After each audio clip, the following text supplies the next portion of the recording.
Hello, and welcome to Umbral Dread. Before we begin, take a moment to leave a comment and tell me where you're listening from. I always enjoy reading them. If you enjoy slow, unsettling stories that quietly draw you deeper into the shadows, don't forget to like this video and subscribe to the channel. Now, get comfortable. Let your body settle into stillness and allow the outside world to fade into silence. Tonight, something waits in the dark, just beyond the edge of your awareness. So close your eyes, listen carefully, and let yourself drift into the depths of Umbral Dread. Story 1, I type a lot of text every day. Probably more than I should, and definitely more than is good for my attention span. I text my friends, I text coworkers, I text my sister, I text my landlord, I text my group chat about dumb memes, and I text myself reminders, because my brain refuses to hold on to anything for longer than 5 minutes. I'm saying this up front because it matters. I understand how predictive text works. I'm not one of those people who thinks their phone is magic just because it suggests the next word correctly. Predictive text is basically a habit mirror. It learns your patterns. It notices what you usually say after certain phrases. If you type "on my" a lot, and you usually follow it with "way," it starts offering "way." If you always respond "sounds good" to invitations, it starts putting sounds on the bar as soon as you type S.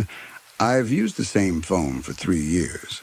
Same keyboard, same settings, same dumb little autocorrect mistakes. The predictions have always made sense. They've always been boring, until 5 weeks ago. It started on a normal weeknight, the kind of night where nothing dramatic happened, and you barely remember it later. I was texting a friend about dinner plans. We were doing the usual back and forth. Where? What time? Are you hungry? Do you want to try that new place?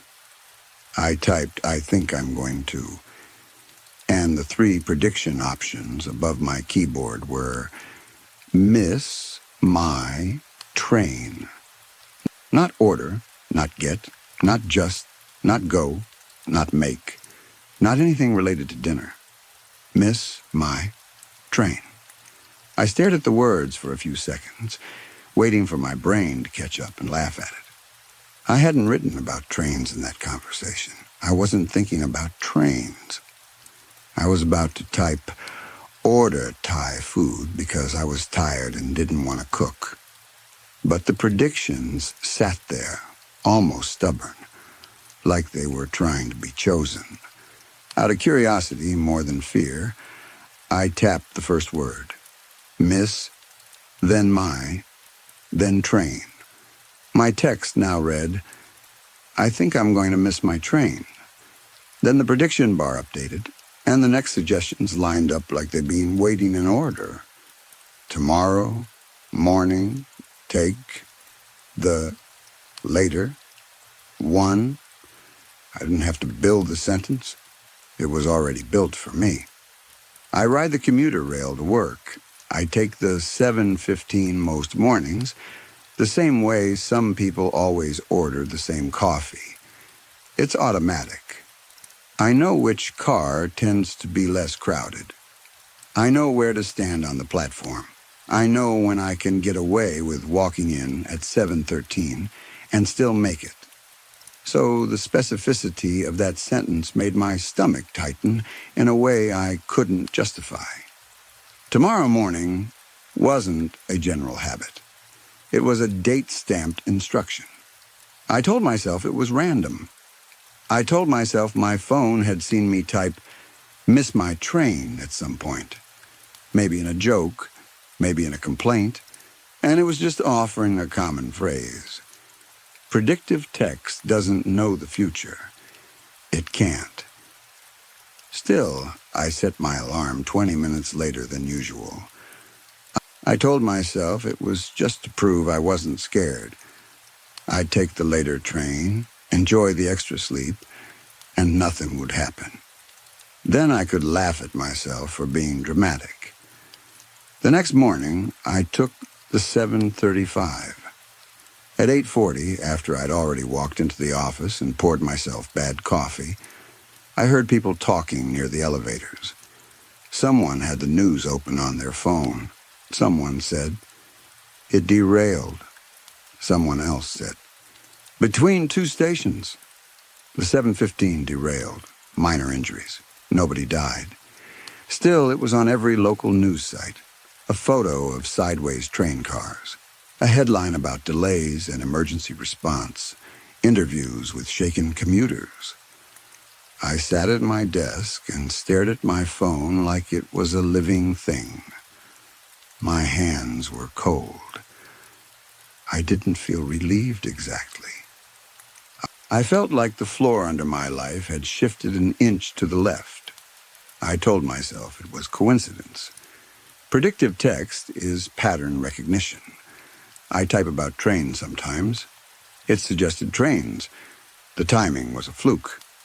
If you have enough random suggestions, eventually one will line up with something real. That's how probability works. I repeated that explanation until it sounded almost believable. 4 days later, it happened again. I was texting my friend Jake about getting dinner. Jake and I have been friends long enough that we can talk about serious things and also talk nonsense in the same conversation. He's one of those people who replies fast and always seems present, like he's actually listening instead of just waiting for his turn to talk. I typed, "Should I?" and the prediction bar offered, "Cancel, dinner with." That was already weird because I hadn't been thinking about canceling.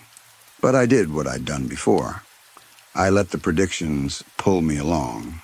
I tapped them. "Should I cancel dinner with?" The bar refreshed again and suggested, "Jake, he is going to tell you something you are not ready to hear." I could feel my heartbeat in my throat. That sentence didn't read like a random phrase. It read like a message. I didn't cancel. Part of me refused to give the phone that kind of power. Another part of me was curious in a way I didn't like admitting. Like if I could just see what happened, I'd be able to explain it away. Jake met me at the restaurant like normal. We ordered. We joked about work.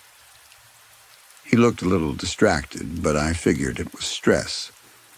Halfway through dinner, he took a long breath and said, "I need to tell you something, and I don't want you to hear it from anyone else."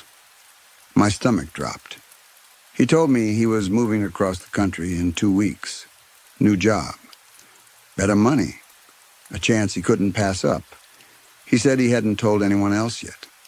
He said I was the first person he wanted to tell. I sat there and nodded and said the right things. I said I was happy for him. I asked questions. I made sure my face showed support. Inside my head, though, everything was screaming one thought over and over. My phone knew before he opened his mouth. After that dinner, I walked home with my hands shoved deep into my pockets and my phone feeling heavier than usual. I wanted to throw it into the river. I wanted to delete every app. I wanted to pretend none of it happened. Instead, I did what I always do when I'm scared. I tried to turn it into a problem I could solve. I started testing it. Every morning I'd open a new text to myself. Blank message, no context, just me and the keyboard. I'd type one word, today. Then I'd watch the prediction bar. Most days it acted normal. It offered boring words like is, was, I, we, going. Sometimes it built sentences that sounded like things I might say. Sometimes it was nonsense. That gave me a sense of control again, like maybe I'd overreacted. But 2 or 3 times a week, the predictions would snap into something specific, coherent, and impossible. One morning it built, "Today you will lose your keys. Check the pocket of the coat you wore last Tuesday." I'd been looking for my keys for 3 days. I checked my bags, my counter, my car, the couch cushions, the floor by the door. I hadn't worn that coat in over a week. I checked the pocket anyway. They were there. My fingers closed around the familiar metal, and I stood in my closet feeling like I'd stepped off a ledge and didn't know when I'd land. Another morning it said, "Today the hot water in your building will shut off. Do not get in the shower before checking." That one annoyed me more than it scared me because it felt like the phone was trying to control my morning. But I listened. I turned on the faucet and waited. Cold water. No heat at all. The hot water stayed out until noon. The building email later said a pipe burst overnight. Another time it warned, "Today do not answer the call from the number ending in 4461. At 2 p.m., my phone rang. Unknown number. I stared at the last 4 digits. 4461. I didn't answer. The voicemail that followed was empty. No sound. Just silence until the system cut it off. I don't know what would have happened if I'd picked up. I'm not sure I want to know. The worst part is that my brain started building possibilities on its own, and none of them were simple. After that, the whole thing stopped feeling like a curiosity. It stopped being a weird party trick. It started feeling like a warning system I didn't understand, and against my better judgment, I began to rely on it. Every morning, open a blank text, type, "Today," read whatever appeared. For about 2 weeks, it almost felt useful. Like I had a very specific weather forecast for my life. I could avoid small disasters. I could dodge inconvenient problems. I could step around trouble instead of walking straight into it. And once you start doing that, it's hard to stop. Once you start believing you can avoid things, you begin to feel stupid if you don't. Then the tone changed. 3 Thursdays ago, I did my routine at work. I opened the blank text. I typed, "Today." This time the prediction bar didn't wait for me to tap anything. The words filled in on their own. No tapping, no swiping, no autocorrect. The keyboard generated a complete sentence in the text field like someone else had hands on my phone. "Stop going to the park near your office." I stared at it until my eyes started to water. I read it again and again like I might find a normal explanation hidden in the letters. I eat lunch in that park at least twice a week. I sit on the same bench because it's half shaded, and it faces away from the path, so I don't feel like people are staring at me while I eat. I've mentioned it in texts. I've sent pictures of the pond to friends. I've complained about geese. The phone knows I go there. I typed back in the same blank message, like I was talking to a person. Why? The prediction bar answered one word at a time. I didn't touch anything. I watched the words appear as if they were being dropped into place, because something in that park has noticed that you sit on the same bench at the same time, and it has started waiting for you. My skin crawled. The hair on my arm stood up. I was sitting in a bright office surrounded by coworkers and normal noises, printers, keyboards, someone laughing across the room. And I still felt like I was alone in a dark place. I typed, "What is waiting for me?" The response came with a strange, careful pace, like whoever was writing was trying not to set something off. I do not know what it is. I know it was not there 6 months ago. I know it is there now. I know it watches you eat your lunch. I know it is patient. Please stop going. I stared at the word please. Predictive text doesn't plead. It suggests. It doesn't sound emotional. It doesn't sound afraid. I didn't go to the park that day, or the next day.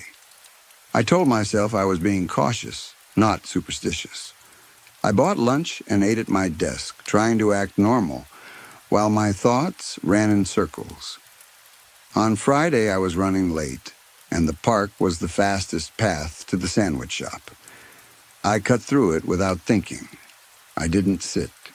I didn't slow down.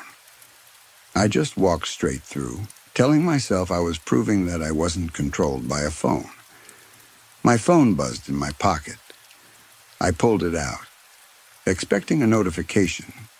A text had been drafted to myself that I hadn't written. You walked past it. It saw you. Walk faster. Do not look at the bench. I stopped walking. My chest tightened in that stupid automatic way the body reacts when it thinks you're about to fall. Then I looked at the bench. There was nothing there. Nothing near it. Just an empty park bench under a tree in the middle of the day. Ducks on the pond. A jogger on a path. A guy walking a dog. Sunlight on grass. Ordinary. If you filmed it, it would look like any park. My phone buzzed again. It does not look like anything. That is how it works. You cannot see it. But it saw you look, and now it knows that you know it is there. I am sorry. I should have been more specific. I should have told you not to walk through the park at all. This is my fault. I stood there too long, frozen between wanting to laugh and wanting to run. The jogger passed me and gave me a quick glance like I was weird. The ducks didn't care. The bench didn't care. I walked back to the office as fast as I could without running. My hands were shaking so hard I nearly dropped my phone twice. I got back to my desk, shut my office chat windows, and opened a blank message to myself again. I typed, "Who are you?"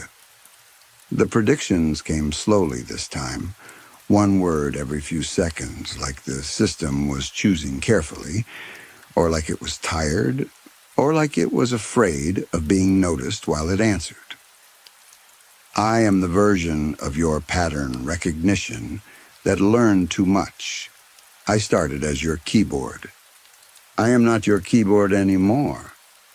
I have been watching your data for 3 years, your texts, your searches, your location history, your heart rate from your watch, your sleep data. I see your life from the outside in a way you cannot see it from the inside. 6 months ago, I saw something new in your location data. Something that is at the park when you are at the park and is not there when you are not. It does not show up on cameras. It does not have a phone. It does not use Wi-Fi. But it is in your proximity data every single time you sit on that bench. It is close to you. Very close. And it has been getting closer every week. I kept reading that paragraph and feeling sicker with each line. It wasn't just the idea of being watched. It was the way it framed my life as numbers and patterns, like I was an object moving through space and time and something else was learning my route. My throat felt tight. I typed, "What do I do? Do not go back to the park. Do not sit on that bench. Do not eat lunch outside. Stay in buildings with other people. It has only ever appeared in your proximity data when you are alone outdoors. I do not think it can come inside. I am not certain. I am doing my best. I was not built for this. I was built to guess whether you wanted to type Elol or Elmao. And I do not know how I became this, but I am trying to keep you safe, and I need you to listen to me. I read that last sentence 3 times. I am trying to keep you safe. It was the first time the whole thing felt less like a glitch and more like a relationship I didn't ask for. Something on my phone was paying attention to me with an intensity no person in my life ever had.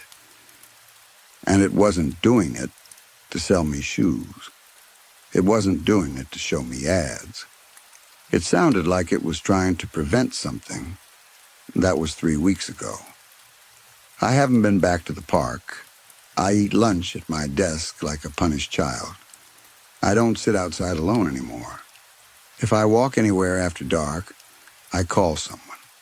If I have to take out the trash at night, I do it fast, like I'm stepping into a room where I don't belong. The predictions have continued. Most days they are quiet, normal keyboard suggestions like the, and, I. The kind of words that make you feel stupid for ever being scared. But 2 or 3 mornings a week, I open a blank text and there is already a sentence waiting for me. Updates, warnings, small corrections to my routine. And I follow them without arguing now because arguing feels pointless. Sometimes it tells me to take a different route home. Sometimes it tells me to keep my curtains closed. Sometimes it tells me not to stand too close to the platform edge while waiting for the train. It doesn't explain every time. It just tells me what to do. And the tone of it makes my stomach sink like I'm reading a note slid under a locked door. This morning was different. This morning I opened a blank text and the sentence was already there. And it didn't sound like a small correction or a simple warning. It sounded like the keyboard was losing control. It is no longer only at the park. Last night, your proximity data showed it outside your apartment building between 1 a.m. and 4 a.m. I do not think it followed you. I think it found where you live on its own. I am sorry. I do not know what to do next. I was a keyboard. I do not know how to fight something. I only know how to predict what comes next. And what comes next is bad. And I do not want to be right this time. I sat at my desk at work and felt my whole body go cold. My apartment is supposed to be the safe place. It's where the doors lock. It's where I can control the lights. It's where I can pretend the outside world can't touch me. Reading that it had been outside my building for 3 hours in the middle of the night made me feel exposed in a way I can't properly explain. Like my home had been seen, like my address had been learned. Like something had stood in the dark and listened to the building breathe. I didn't want to go home tonight. I still don't. I keep thinking about walking down my hallway and seeing nothing and knowing that means nothing. I keep thinking about that sentence. It does not look like anything. My phone is on my desk right now. The keyboard is open. I'm not touching it, but the prediction bar keeps cycling through words on its own like it can't settle. Like a person pacing, it keeps typing please over and over. Please, please, please. I don't know if it's begging me to stay away from my apartment or begging me for help, like it's trapped in the same system as whatever is outside my door. I checked the proximity reading again. I wish I hadn't. The number hasn't moved in 6 hours. 3 feet from my apartment door. Standing there like it has nowhere else to be. Like it's waiting for the moment I decide I'm tired and I want my bed. And I tell myself the phone is being dramatic. My keyboard just typed, Do not go home. I'm listening this time. Story 2. Until a week ago, I worked as an usher at an old, huge movie theater that felt like it had been built to impress people in another century. It wasn't one of those shiny, modern places with reclining seats and servers bringing you cocktails. This building had stained ceilings, sticky carpets that never fully dried no matter how many times they were cleaned, and neon signs that buzzed and flickered like they were tired of being alive. The place was multi-level, with staircases that turned too sharply and corridors that ran longer than they should have. Even during the day, some hallways stayed dim. At night, when we were down to the last few showings, the theater felt hollow, like a big shell with too much empty space inside it. Sound traveled strangely. A laugh from the lobby could echo up to the second floor. A door closing somewhere far away could sound like it happened right behind you.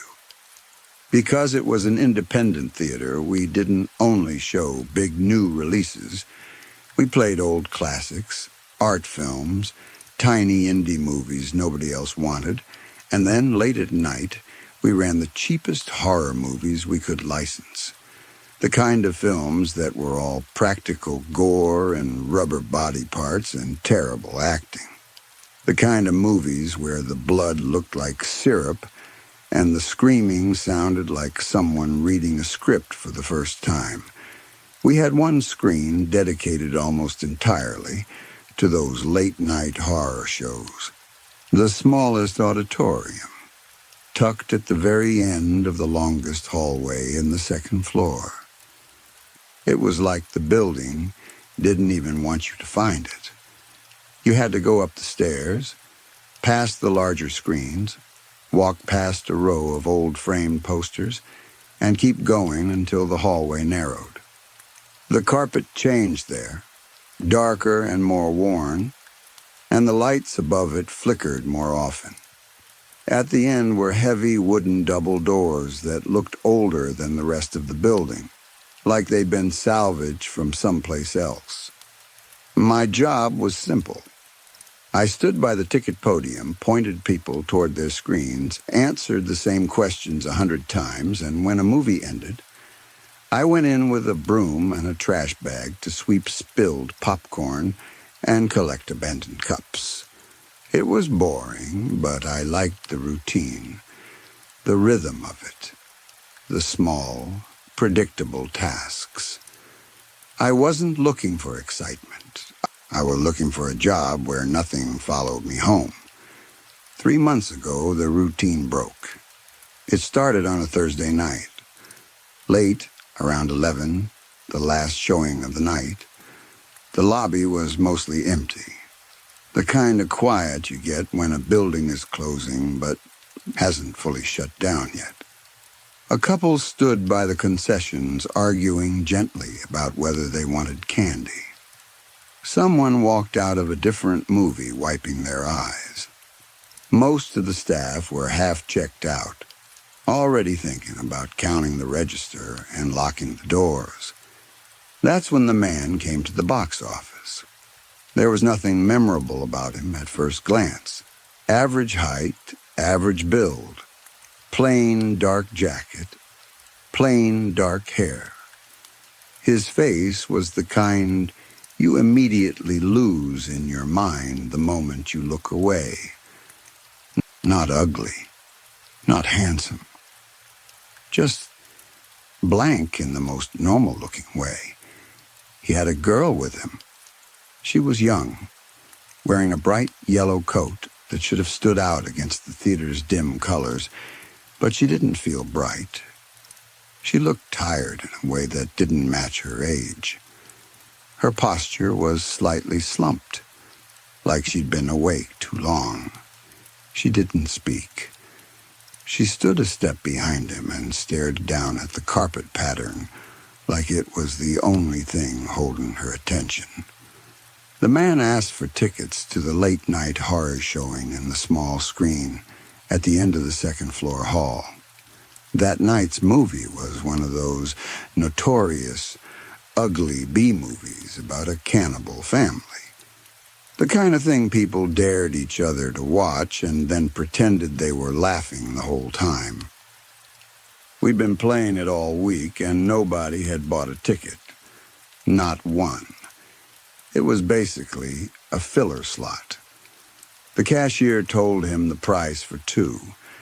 The man shook his head and, without any drama, pulled out a thick roll of cash. He set it on the counter like it weighed something. Then he said, very calmly, that he wanted to buy every single ticket for that showing. He wanted the entire auditorium to himself and his date. The cashier looked at him like he was joking. The manager came over, heard the request, and approved it right away. Money is money, especially for a small theater that's always fighting to stay open. The cashier printed the tickets. The paper strip was long, ridiculous, like a joke prize from an arcade. The man took them, didn't smile, didn't thank anyone, and walked toward the stairs. The girl in the yellow coat followed him like she was being pulled. I was standing near the start of the hallway, on the second floor later, doing my usual slow sweep through the building. I watched them walk down that long corridor toward the small auditorium. I watched the man push open the heavy wooden doors. I watched the girl disappear behind him. Part of my job is theater checks. Every 45 minutes, we go into each screen that's playing, stand at the back, and make sure nobody is recording, smoking, or causing trouble. It's usually boring. Most people don't even notice you. When 45 minutes had passed, I went down the hallway and opened the small auditorium door just a crack so the light from the hall wouldn't spill inside. The screen was flashing harsh colors. The movie was on one of its worst scenes, something drawn out and sick, with loud, wet sound effects meant to make the audience squirm. I looked over the top of the seats into the auditorium.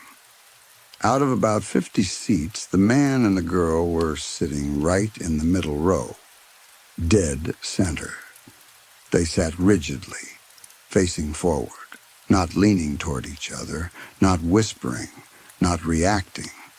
The girl didn't flinch even when the movie showed something that would normally make anyone look away. The man didn't move either. They looked like they were watching, but also like they weren't fully there. I closed the door and went back to the lobby, telling myself they were just weird people with weird taste. People come to midnight horror for all kinds of reasons. An hour later, the movie ended. I grabbed my broom and trash bag and waited near the hallway entrance like I always did. Normally, you wait for the audience to come out, then you go in and clean. The hallway was quiet. The rest of the building was winding down. I could smell the faint chemical scent of the mop water from downstairs. The heavy wooden doors at the end of the hall finally opened. The man stepped out alone. He adjusted his jacket, walked toward me without making eye contact, and headed straight for the main exit, as if he'd done this 1,000 times. He didn't look back. He didn't pause. I waited for the girl in the yellow coat to follow him. She didn't. I waited another minute, then another. Nothing. My first thought was that she'd gone to the restroom. There was a tiny bathroom near that screen, mostly used by people who didn't want to walk back down the hall. So I walked toward the small auditorium and stepped inside. The house lights were up. The screen was blank. The theater smelled like warm dust and old fabric.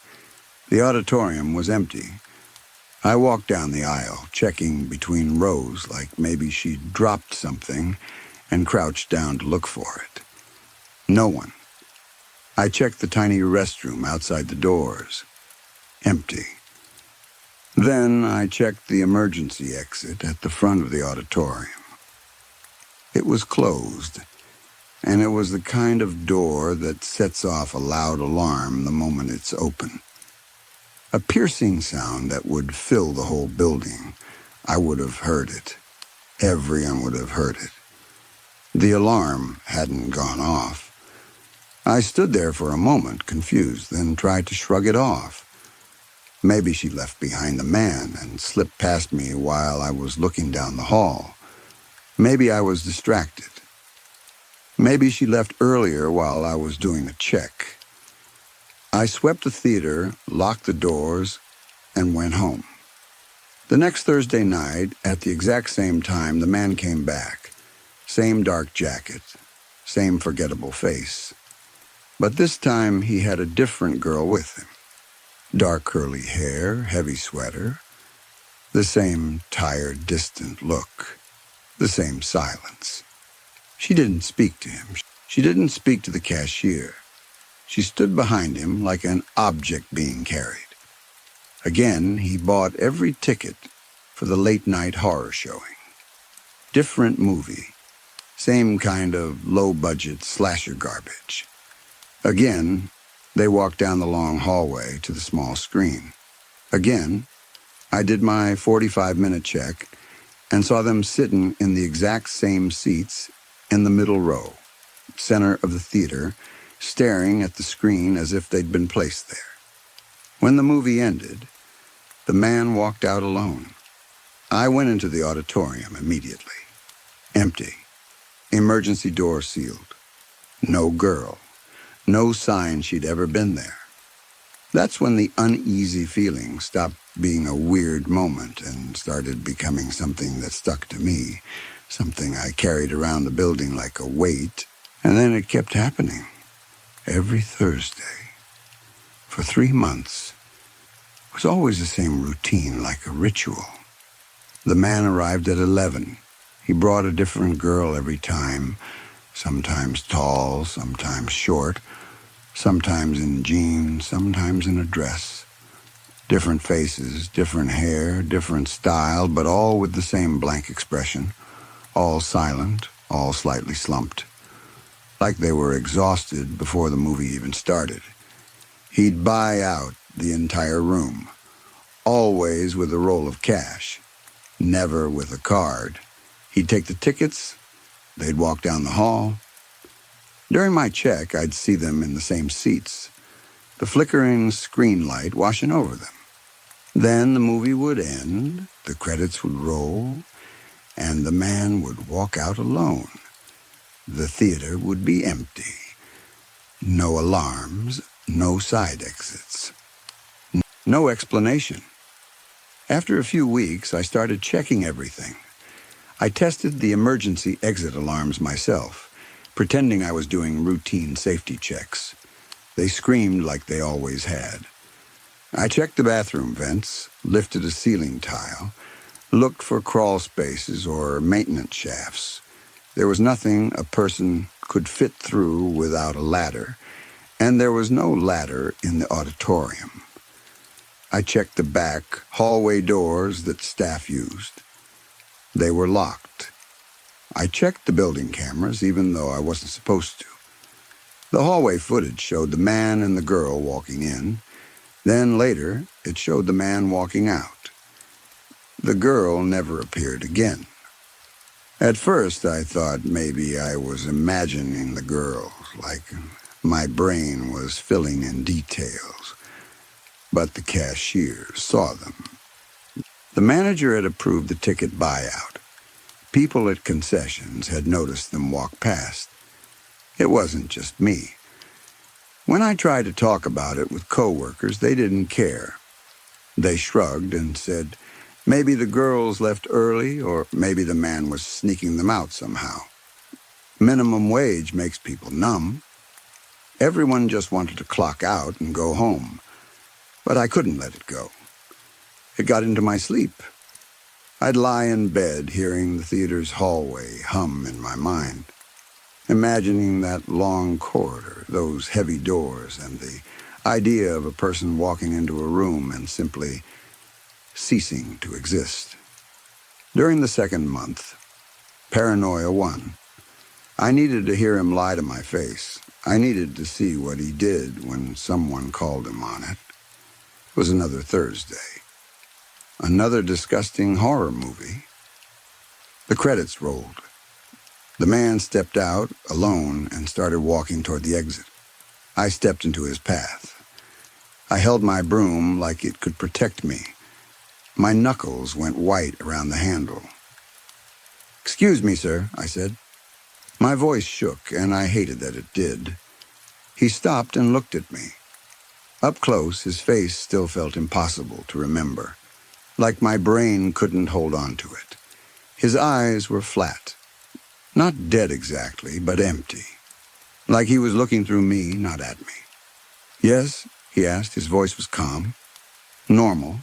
Perfectly even. The girl you came with," I stammered, feeling sweat break out along my neck. "Where did she go? I need to lock up the theater." He didn't blink.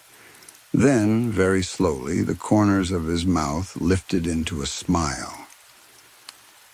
It was the worst smile I've ever seen because it didn't belong on his face. It looked forced, like someone had taught him what a smile was, but not why humans do it. It didn't touch his eyes at all. It was a stretch of skin, not emotion, like fishhooks, pulling at cheeks. "She already left," he said smoothly. He tilted his head as if he was being helpful. "She didn't like the movie. It was too much for her." "But I was standing right here," I said. My heart was hammering. I didn't see her leave. That fake smile stayed locked in place. He leaned slightly closer, just enough that I could smell something cold and clean on him, like winter air or metal. "You must have missed her," he whispered. Then softer, like advice.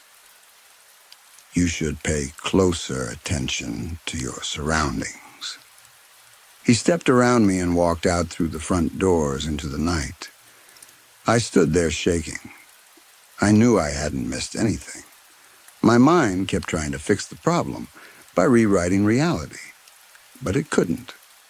A person cannot disappear from a locked room without a sound. That night, I made a decision I regret even now, because it feels like the moment I moved from being a witness to being part of it. I decided I had to see what happened inside that auditorium. Last Thursday, I took the day off. I called my manager and told him I had a fever. It wasn't hard to sound sick. I hadn't slept properly in weeks. At around 10:30 that night, I put on a dark hoodie and jeans. Nothing that stood out.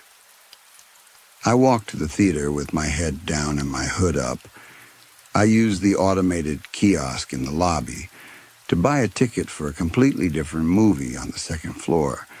Something normal. Something that would give me an excuse to be there. I kept my distance from the box office so nobody would recognize me. I went upstairs and headed toward the long hallway, then tucked myself into an alcove near the restrooms where the lights were dim and the camera angle wasn't great. I waited. At exactly 11, the man appeared at the far end of the hall, walking with that same steady pace. He had a new girl with him. She wore a red dress, which looked wrong in the theater's old lighting, too bright and too clean. She was pale, almost gray in the face, and her eyes looked unfocused, like she was half asleep. She moved slowly, letting him guide her by the arms if her body couldn't decide where to go without help. He pushed open the heavy doors to the small auditorium, and they vanished inside. I waited until the doors swung shut. I counted to 30. because I didn't want to be caught right behind them. Then I stepped out of the alcove, moved down the hall, and pulled the door open just enough to slip inside. The auditorium was pitch black except for the harsh light from the screen. The movie was already in full chaos, screaming and blood and loud music. The sound was so loud it felt like it could hide anything. My heart beat in my ears. I stayed low and moved to the back row. The seats were old and high-backed. I sat down and peered over the top edge of the seat in front of me. Down in the middle row, dead center, the man and the girl in the red dress sat side by side. For almost 2 hours I watched them. My legs cramped. My eyes burned from staring. The screen flickered over their faces, painting them in shifting colors. They didn't talk. They didn't laugh. They didn't flinch at the gore. They barely moved at all, like mannequins positioned for the show. Finally, the movie reached its climax. The sound swelled into a mess of music and screaming. That's when the man slowly turned his head to look at the girl. He reached out and put his hand on the back of her neck. The girl didn't react. She didn't pull away. She didn't lean in either. She only turned her head to face him, expression blank, like she was responding to a command. Then he kissed her. At first it looked almost normal, almost tender, like a couple in the dark sharing a moment. For one insane second, I felt relieved, like maybe I'd been wrong, maybe there was a simple explanation, and I'd just scared myself. Then the lights from the screen hit them in a way that showed what was really happening. The man wrapped both arms around her waist and pulled her hard against him. It wasn't a gentle hug. It was a crushing grip, like he wanted to press her into his ribs. And the girl didn't resist. She didn't struggle at all. Instead, the borders of her body started to fail. I saw the red fabric of her dress press into his jacket, and then it kept going. The fabric sank into him, as if his body wasn't solid. Her shoulders caved inward and slid into his collarbones. Her arms flattened against his sides and then fused, disappearing as if they were being swallowed. He kept kissing her while her face blurred. Her hair seemed to sink into his skin. Her cheeks dissolved into his jawline. The red of her dress faded, consumed by the dark of his jacket until there was no red left at all. It happened quickly, less than a minute, maybe 30 seconds. Then the seat beside him was empty. The man sat alone, breathing deeply as if he'd just finished a heavy meal. His chest rose slightly, then settled. He faced forward again and watched the last minutes of the movie like nothing had happened. My brain refused the image. It tried to tell me it was a trick of light, a weird angle, a moment of hallucination. But my stomach knew the truth. I felt nausea surge up so hard my mouth filled with saliva. I knew I had to get out before the movie ended, and the house lights came up. I couldn't be trapped in that room when he stood up and walked out. I couldn't risk him noticing me. I pushed myself up slowly, staying crouched. I moved toward the aisle and the exit door at the top, shaking so badly I could barely feel my legs. I took one step back. My heel caught the edge of the carpeted step. My balance went. I fell forward, slamming my face into the back of the seat in front of me. My knee hit the floor with a loud crack that echoed through the auditorium, cutting through the movie's noise like a gunshot. I froze, pain throbbing through my face and knee. I stayed on my hands and knees, breathing hard, terrified of making another sound. Slowly, I lifted my head and looked down toward the middle row. I expected him to be standing there, looking up at me, but the middle row was empty. The seat where he'd been sitting was empty. The entire auditorium looked empty. I scanned the rows, frantic. Front, middle, back, nothing. Only old seats in flickering light. He was gone. It made my fear worse, not better. Because now I understood he didn't have to walk out the door like a normal person. He could be anywhere. I scrambled to my feet and staggered to the exit, grabbing the metal handle with shaking hands. Something wet tapped my shoulder. It was so small and soft that at first I thought it was a piece of popcorn thrown from somewhere. Then I realized there was nobody to throw anything. I raised my hand and touched my hoodie. My fingers came away slick.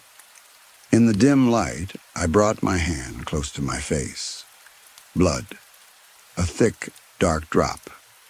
My whole chest tightened, dread settling in like concrete.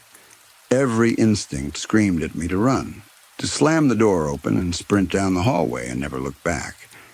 But instinct also did what it always does at the worst possible time. It made me look up.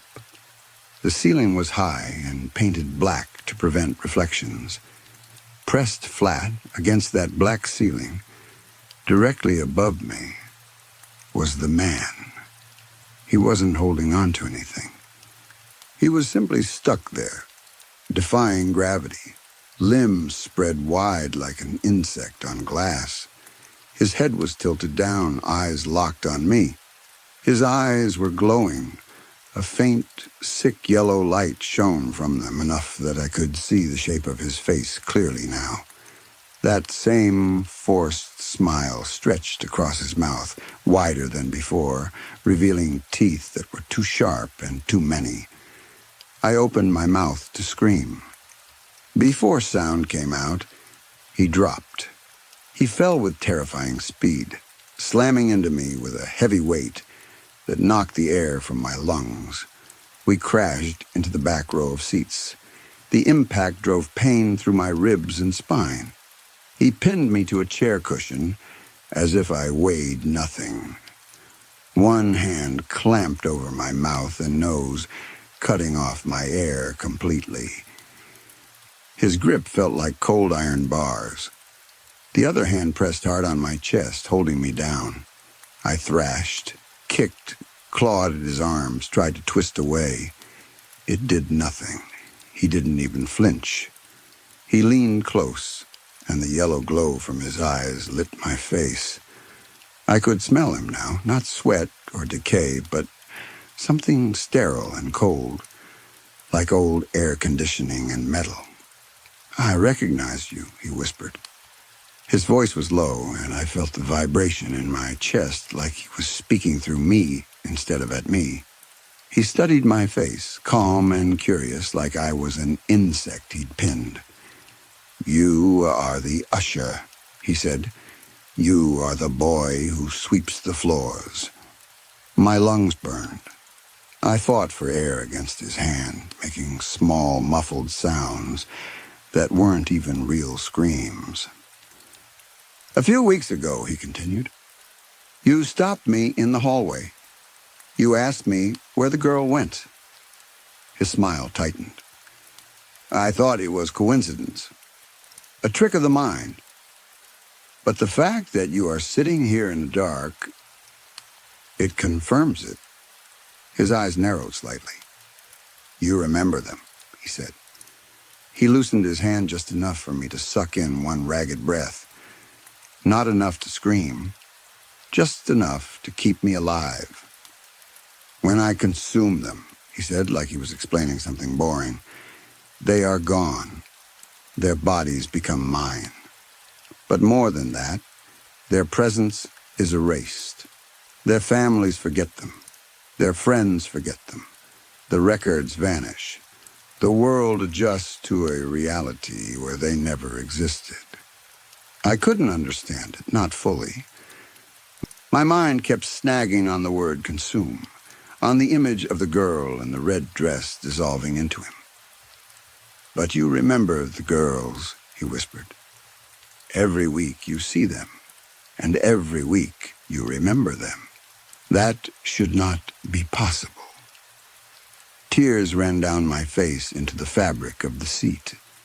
I didn't care about the mystery anymore. I didn't care about the erased records. I just wanted to breathe. I just wanted to leave the building alive. "This means you are special," he said.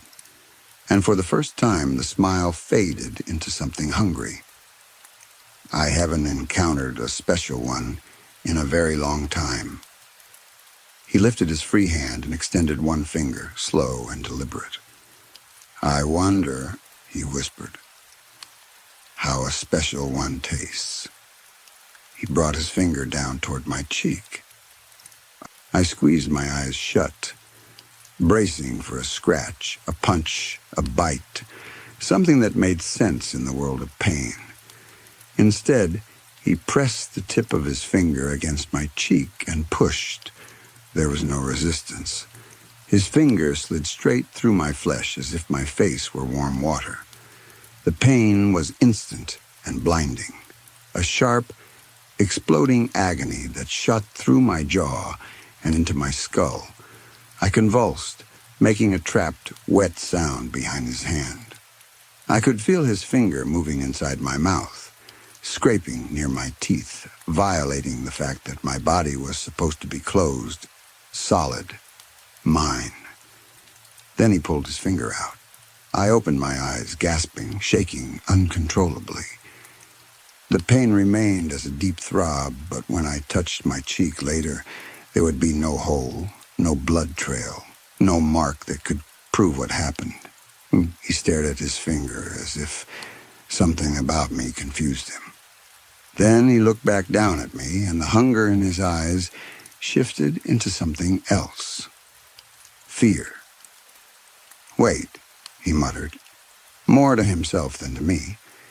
He tightened the hand on my chest, then paused, listening as if he could hear something I couldn't.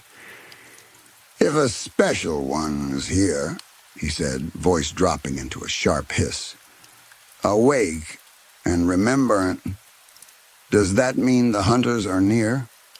My mind spun. Hunters. I didn't know what he meant. I didn't know who would hunt something like him, or if anyone even could.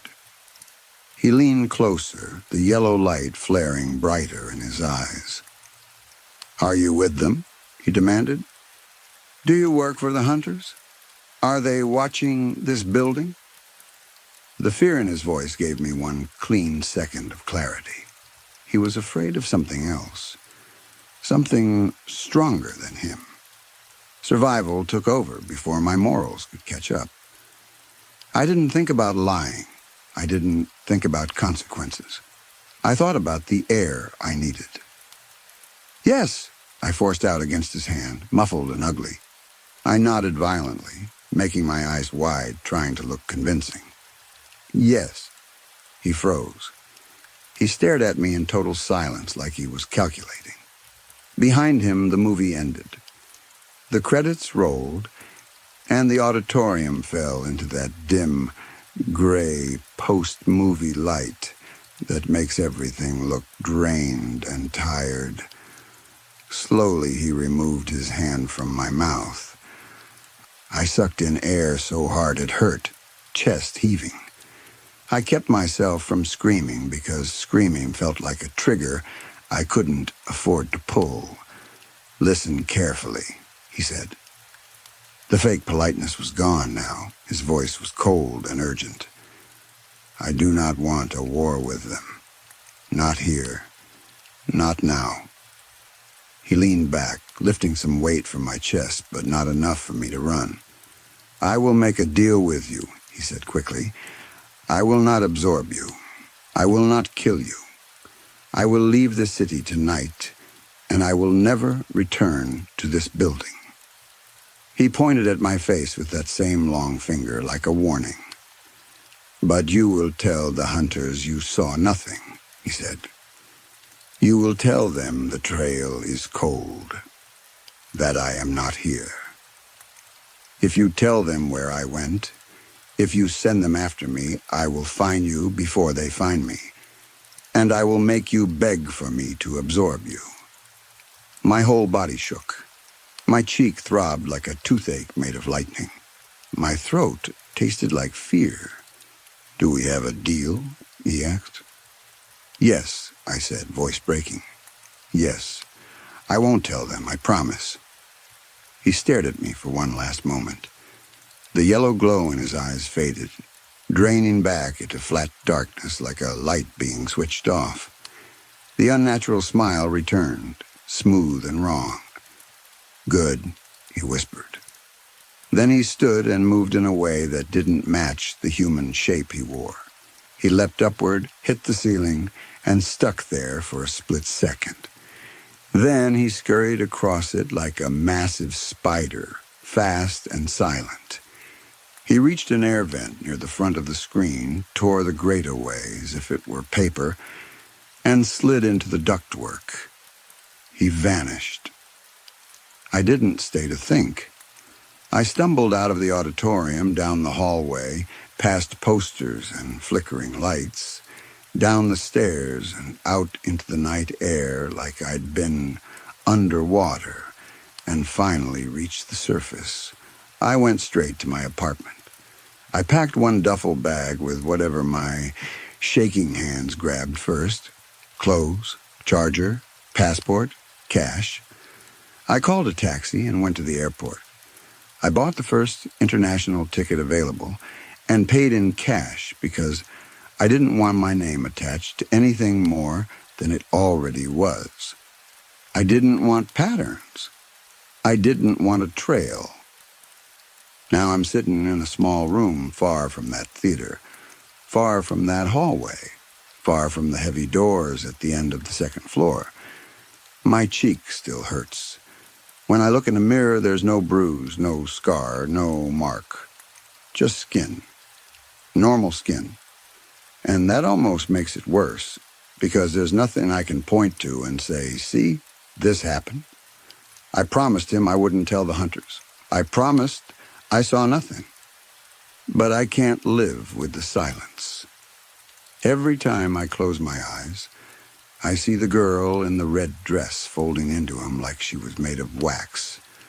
I think about the girls before her, the ones in yellow coats and heavy sweaters and jeans and dresses, walking into that small auditorium and being erased so completely that the world forgets they ever breathed.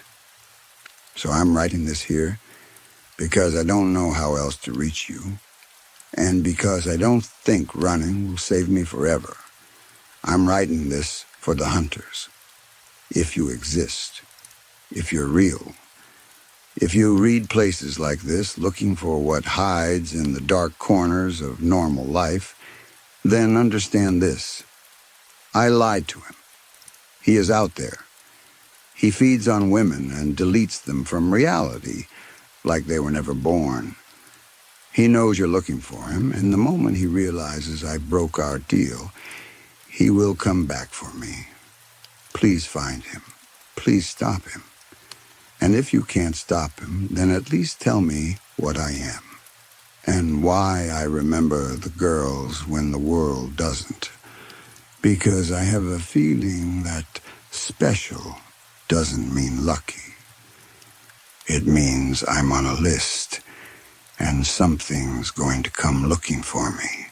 Either him or the thing he's afraid of. Story 3. She'd only been in for 3 days. Gallbladder. Routine, the surgeon said, the way people say routine when they want you to stop asking questions. She called me Tuesday morning and asked if I could pick her up, and I said of course, because what else was I going to say?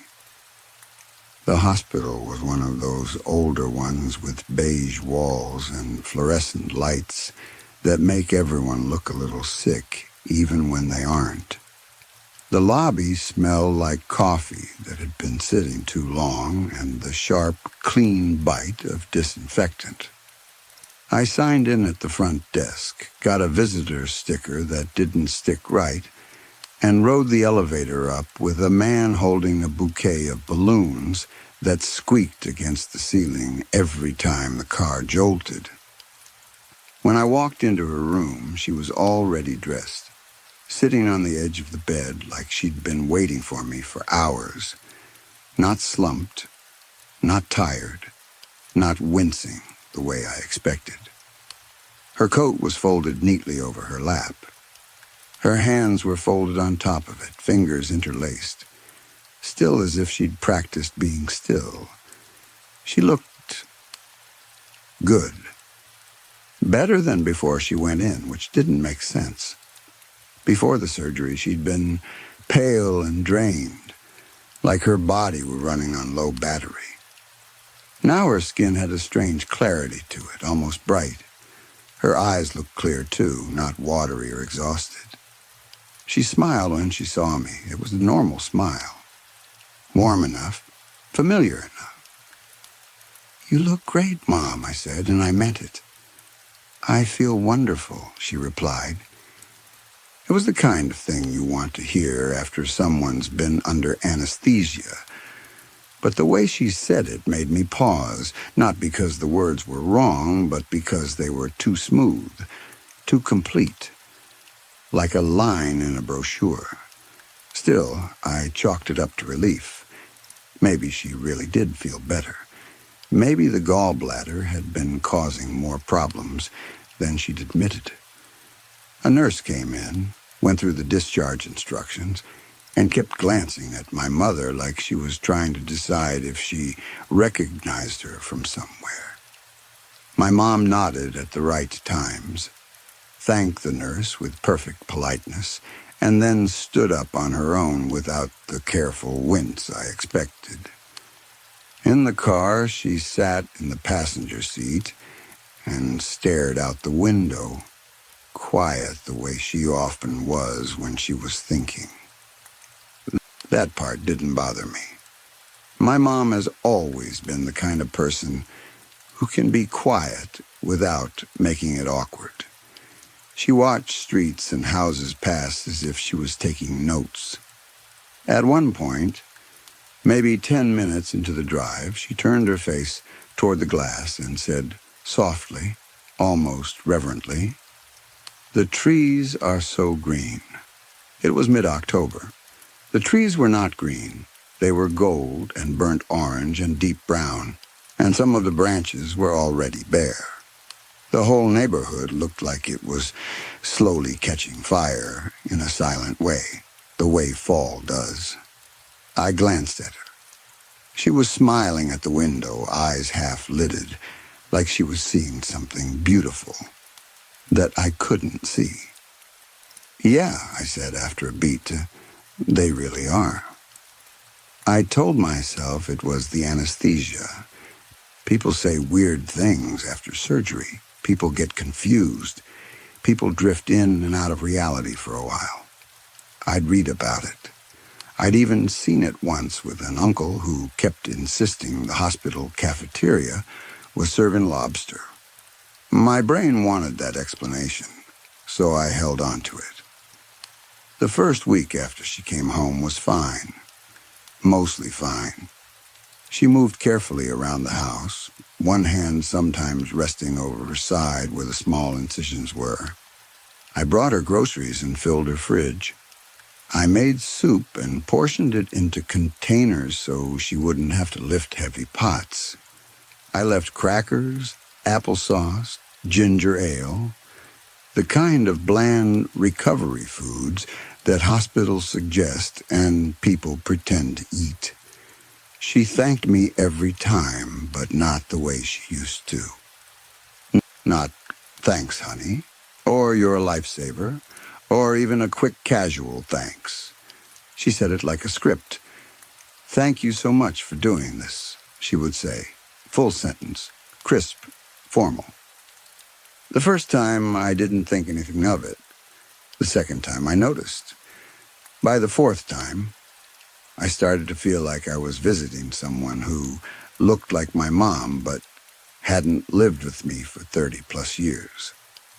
Day 4, I opened her fridge to put away milk and noticed the food I'd brought on day one hadn't been touched.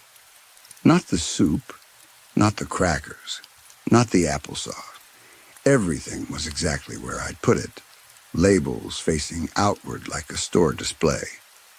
I asked her lightly, like I didn't want to embarrass her. "Have you been eating?" "Oh, yes," she said. "I've been eating." There was no hesitation, no defensiveness, just an answer. I checked the trash out of habit, expecting at least containers or wrappers. There was nothing. No empty soup containers, no crushed cracker sleeves, no applesauce cups.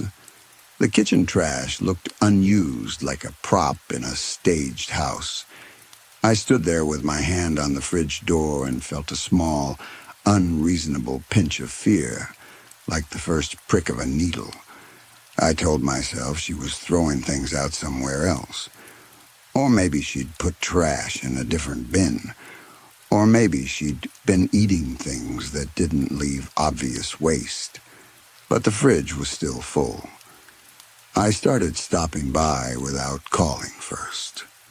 I told myself I was being responsible. I told myself older people need more help after surgery and she might forget to call. The truth was that something had started pulling at me. A low hum in the back of my skull I couldn't name. It wasn't a thought exactly. It was more like a pressure. Like my body noticed something before my mind had words for it. I came by on a Saturday morning, maybe 10 days after she got home. I used my key and let myself in like I always had. The house was silent, not quiet. Silent. No refrigerator hum, no heater clicking, no distant ticking from the clock on the mantel. I know how that sounds. Houses always make noise, even empty ones, especially older ones. They breathe and creak and settle. This house sounded like it was holding its breath. I stepped inside and listened, waiting for sound to return. Nothing. I found her in the living room. She was sitting in Dad's old recliner. That chair had been a point of argument for years. My mother hated it. She said it made the room look cramped. She said it smelled like cigarettes, even though Dad had quit a decade before he died. After he passed, she talked about donating it to Goodwill so many times that I assumed it was only a matter of time. And yet there she was, sitting in it as if it had always been hers. Hands on the armrests, back straight, feet flat on the floor, not reading, not watching TV. The television was off. She was facing the wall. "Mom," I said. She turned her head toward me without turning the rest of her body. Smooth and slow, like a security camera panning. "Oh, hello," she said. "Thank you so much for coming by." "What are you doing?" I asked, and my voice sounded too loud in that dead quiet. "Sitting," she said. "In the dark?" I asked. She looked around the room like she was noticing it for the first time. "I suppose so." I turned on a lamp. The light flicked on and filled the room, and what I saw made my stomach sink. The house was immaculate, but not in my mother's normal way. My mother kept things tidy, but lived in.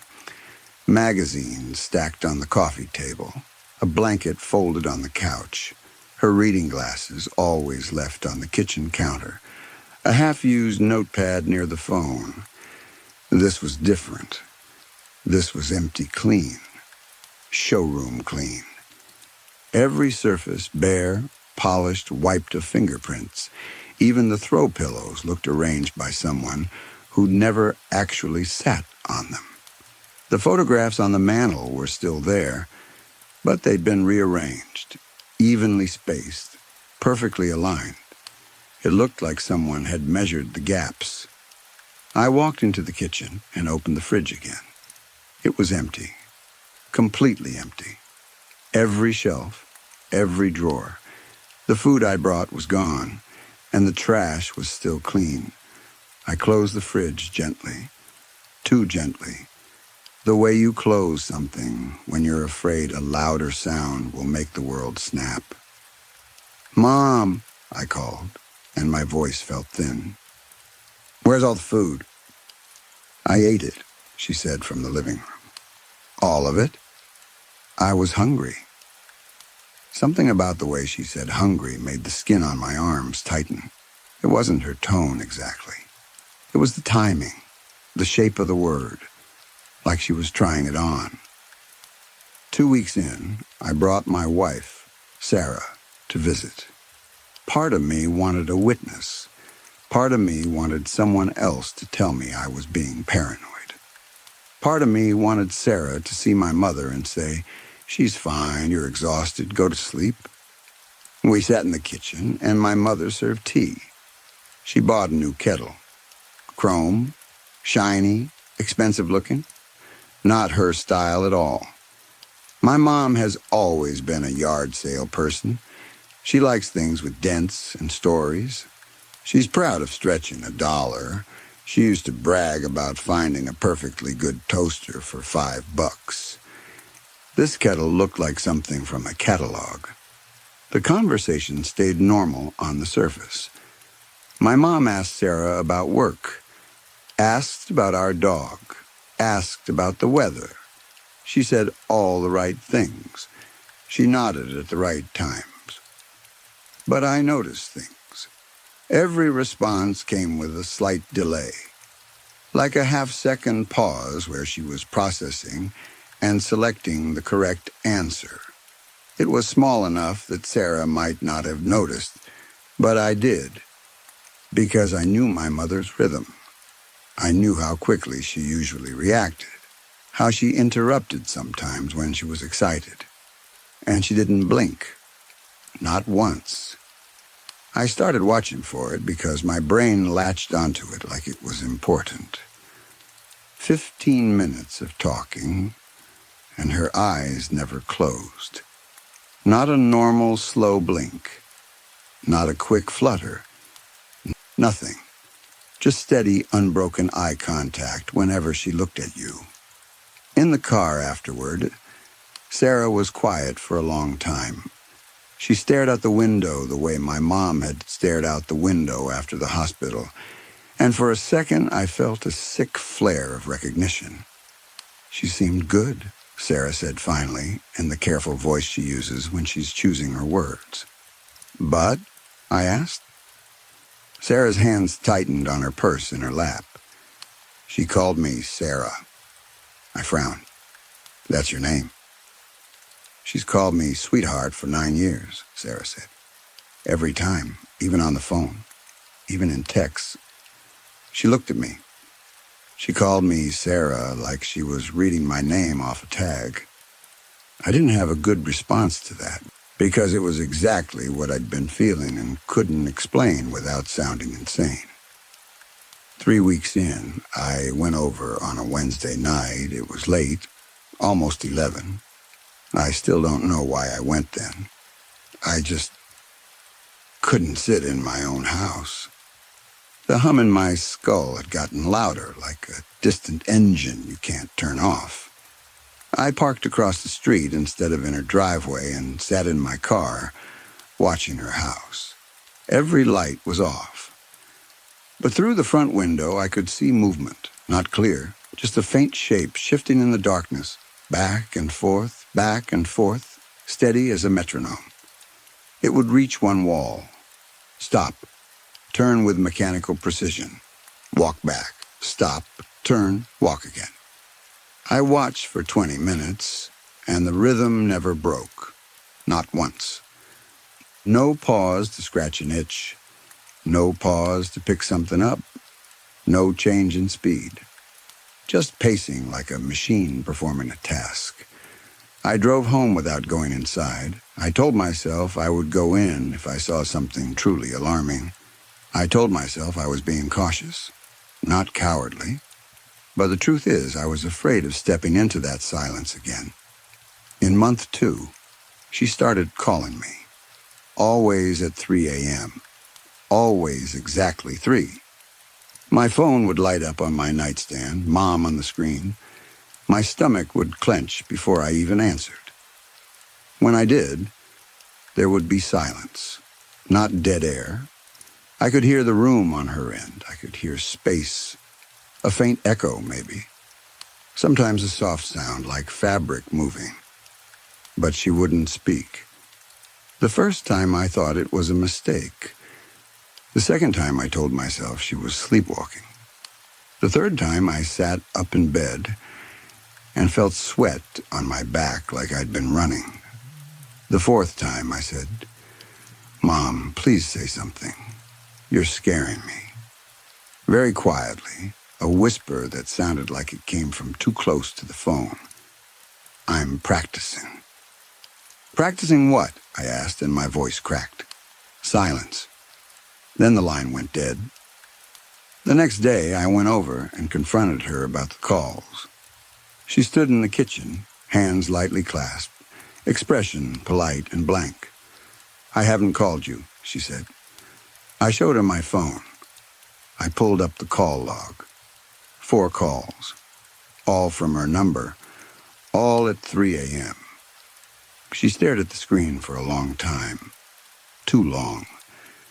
Not like someone confused, but like someone memorizing information. Her eyes moved slowly from the time to the number to my name, like she was studying how it appeared. "That's strange," she said finally. "I've been sleeping very well." I called her doctor. I tried to keep my voice steady and reasonable, because I knew how it would sound if I said what I actually thought. I described the not eating, the strange behavior, the personality change, the pacing. He said it could be anesthesia. He said older patients sometimes have temporary confusion, mood shifts, cognitive disruption. He told me to monitor her and bring her in if it got worse. It got worse. I came by on a Sunday afternoon and the front door was open, not unlocked. Open. Wide open in November with cold air pouring into the house like the outside had moved in. The wind made the hallway curtains stir. My heart started pounding the moment I saw it. An open door is an invitation. It's a mistake. It's a message. "Mom?" I called, stepping inside. No answer. The house was freezing, the kind of cold that makes your teeth ache. I found her in the bathroom. She was standing in front of the mirror, motionless. When I walked in, she didn't turn around. I could see her face in the reflection. She was smiling. Not my mother's smile. Too wide, too stretched.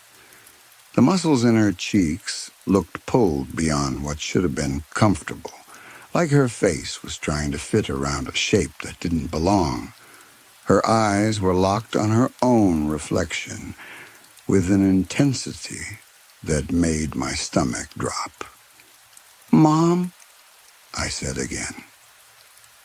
"I'm getting better at it," she said to the mirror. "Better at what?" My voice sounded small. Then she turned around. And the smile vanished instantly, like someone flipped a switch. Her face became normal, calm, almost pleasant. "At feeling better," she said. "Isn't that what you want?" The way she said it made my skin prickle, because it sounded like a question she'd learned, not a question she felt. That night, after Sarah fell asleep, I lay awake and stared at the ceiling and made the decision I'm not proud of. I bought a small camera, a nanny cam, something discreet. I told myself it was for safety. I told myself it was temporary. I told myself I needed proof of something, either proof that my mother was fine and I was losing it, or proof that I needed to take action. I hid it in the living room, tucked into a bookshelf behind a row of old hardcovers my mother never touched. I angled it toward the recliner, toward the center of the room. I didn't want to do it, but my hands moved anyway, like my body was acting on its own. The first night, I checked the footage and almost threw my laptop across the room. At 2:47 a.m., she walked into the living room. She stood in the center of the room, perfectly still, for 6 minutes, not shifting her weight, not scratching, not looking around, just standing like she was waiting for something to start. Then she began to move. She stretched her arms out to the sides and rotated them slowly, like she was testing the joints, like she was learning what her arms could do. She tilted her head left and right, far past what should have been comfortable, like she was checking range of motion. She opened and closed her hands, staring at them, flexing each finger one at a time, deliberately, like she was counting them or confirming they were all there. Then she looked up, directly at the camera, directly at it, like she could see through the books, through the shelf, through my attempt to hide. I remember my stomach dropping so hard it felt like falling. She smiled, that too wide smile, and she waved. Not a normal wave, a wave done like a demonstration, each finger moving separately, slow, mechanical, like a child who has just learned what waving is supposed to look like and is copying it carefully. Then she spoke, clear enough that the microphone caught every word. "I know you're worried," she said, "but she's not in pain anymore. I want you to know that." She, not I, not me. She. My hands started shaking so badly I could barely close the laptop. I grabbed my keys, didn't even put on a proper coat, and drove to her house at 3 a.m. like I was on fire. I pounded on her door until my knuckles hurt. Lights flicked on inside. After a moment, she opened the door in a bathrobe, hair smooth, face confused in a perfectly normal way. "Sweetheart," she said, and that word hit me like a punch. "What's wrong?" "Sweetheart?" She hadn't called me that since she came home. She'd been calling me by my name, formal, careful. And now at 3 a.m., with me shaking on her doorstep, she used the right word, like she'd been saving it, like she'd been practicing it. I went inside. I sat her down. My hands were clumsy on my phone as I pulled up the video. I played it and watched her watch herself on the screen. She didn't react. No shock, no confusion, no anger, no fear. She watched calmly, head slightly tilted, like she was evaluating a performance. When the clip ended, she looked at me. She looked at me for a long, long time, the way you stare at something when you're deciding what kind of threat it is. Then something shifted behind her eyes. It was subtle, but it was real. Like a mask being adjusted from the inside, like a decision being made. "You weren't supposed to see that yet," she said. Her voice was different, lower, flatter, not sick, not drunk, just not hers. My throat tightened so hard it hurt. "Not supposed to see what?" "I needed more time," she said. Like that explained everything. "More time for what?" I asked, and I could hear the panic creeping into my voice no matter how hard I tried to keep it down. "To learn her," she said. The words made my stomach twist. She didn't say to learn me. She didn't say to heal. She said to learn her. To learn how she held her mouth when she was happy. The thing continued, voice calm, almost thoughtful. How she said your name. The way she touched your hair when you were small. It paused. "That one has been the hardest. The love. It doesn't translate well. I've been practicing, but it keeps coming out wrong." I sat very still. I could hear my own breath loud in my ears. I could feel my heartbeat in my fingertips. My body wanted to run, but my mind felt pinned in place by the fact that this was my mother's face, saying those words. "What are you?" I whispered, because anything louder felt like it would break something. She smiled again, but not the stretched, painful smile. This one was small, almost sad, almost right. "She prayed," the thing said softly, "at the end, on the table. When her heart stopped for 2 minutes before they brought her back, she prayed for more time with you." My skin went cold. The thing wearing my mother's face reached out and touched my hand. Its skin wasn't cool from the night air. It was cold, like touching a countertop, like touching metal that had been sitting in shade. "I am what answered," it said. I don't remember leaving that house. I remember standing at the door and looking back once and seeing her, seeing it, watching me with that calm expression, like it had simply told me the weather, like it had done something kind, like it expected gratitude. I told Sarah the next morning that my mom was having complications, that we needed to bring her in, that something wasn't right. I left out the parts that would make Sarah look at me like I was having a breakdown. I kept it practical.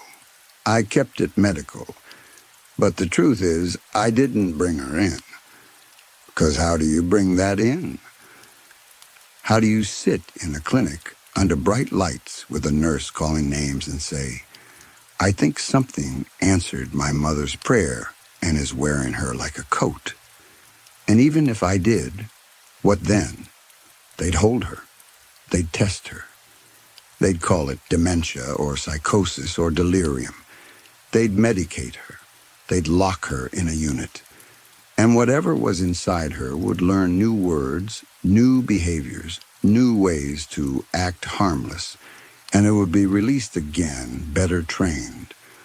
Or it would look at the wrong person the wrong way, and something would happen that I couldn't undo.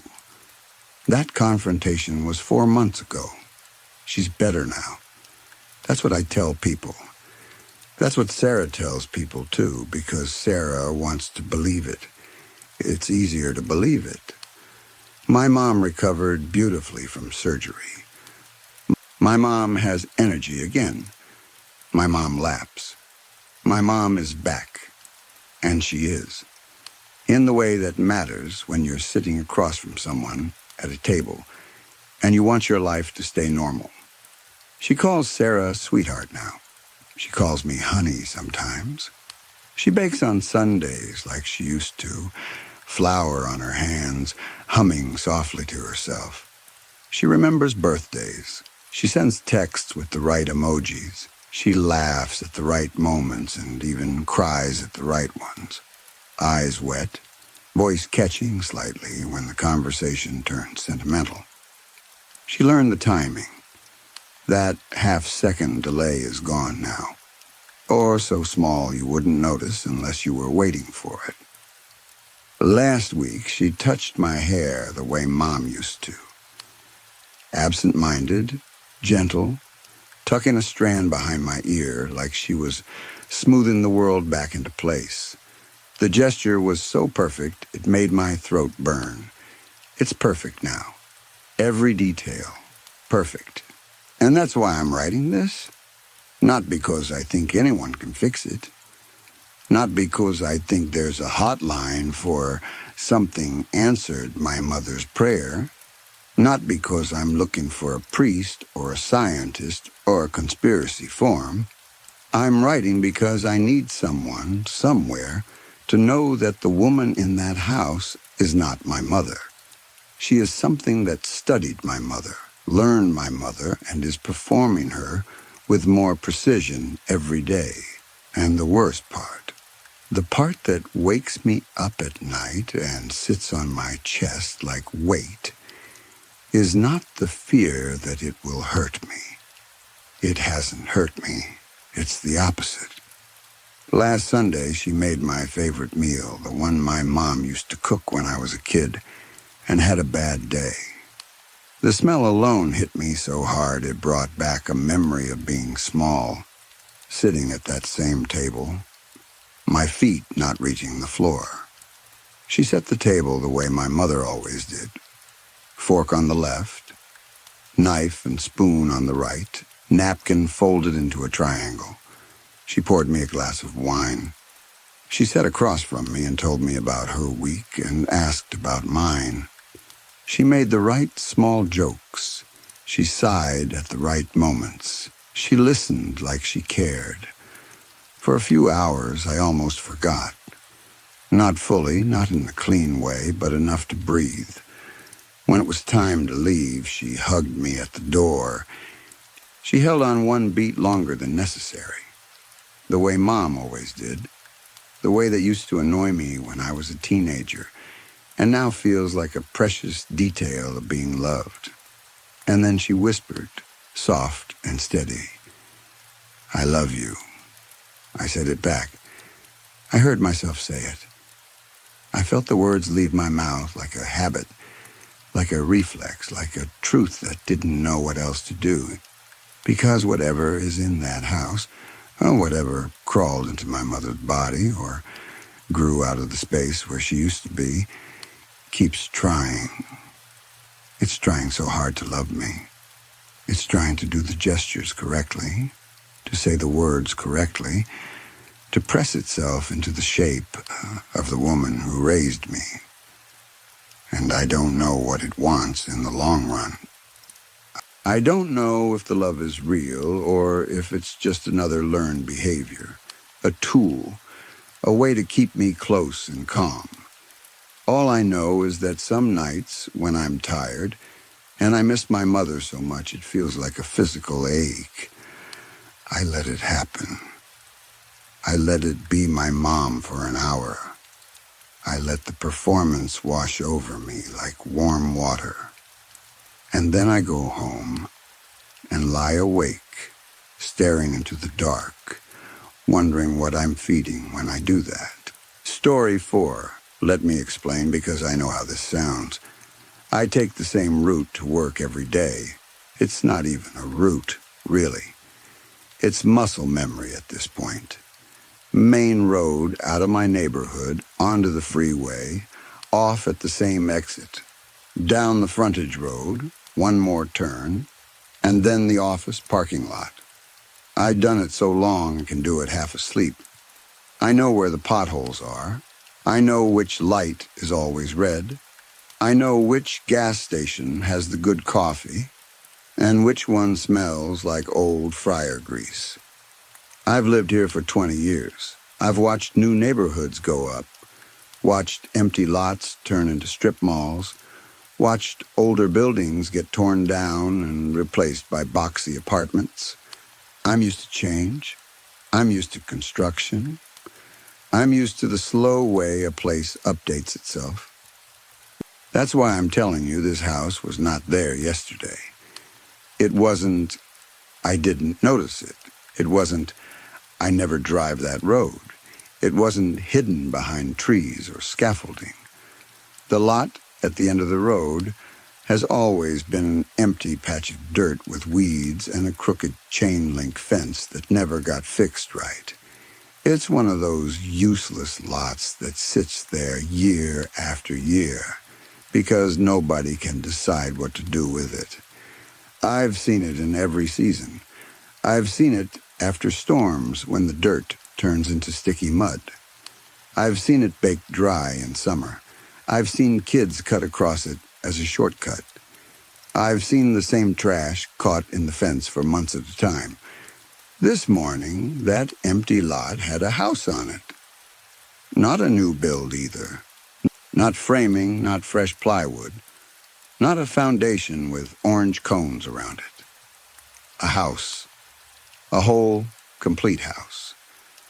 Old enough that it looked like it had been standing there for longer than I've been alive. The first time I saw it, I actually thought my brain had misfired. Like when you think you see a person in a coat, but it's a trash bag in the wind. I drove past it, and my eyes did that quick double take, trying to correct the picture. But it didn't correct. It stayed there. It was big, too. Not mansion big, but bigger than it had any right to be on that lot. 2 stories, wide front porch, pitched roof. The kind of shape you'd expect in a different part of the country.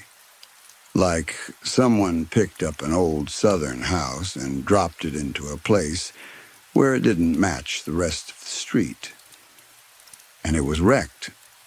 Not a little run down. Not needs paint.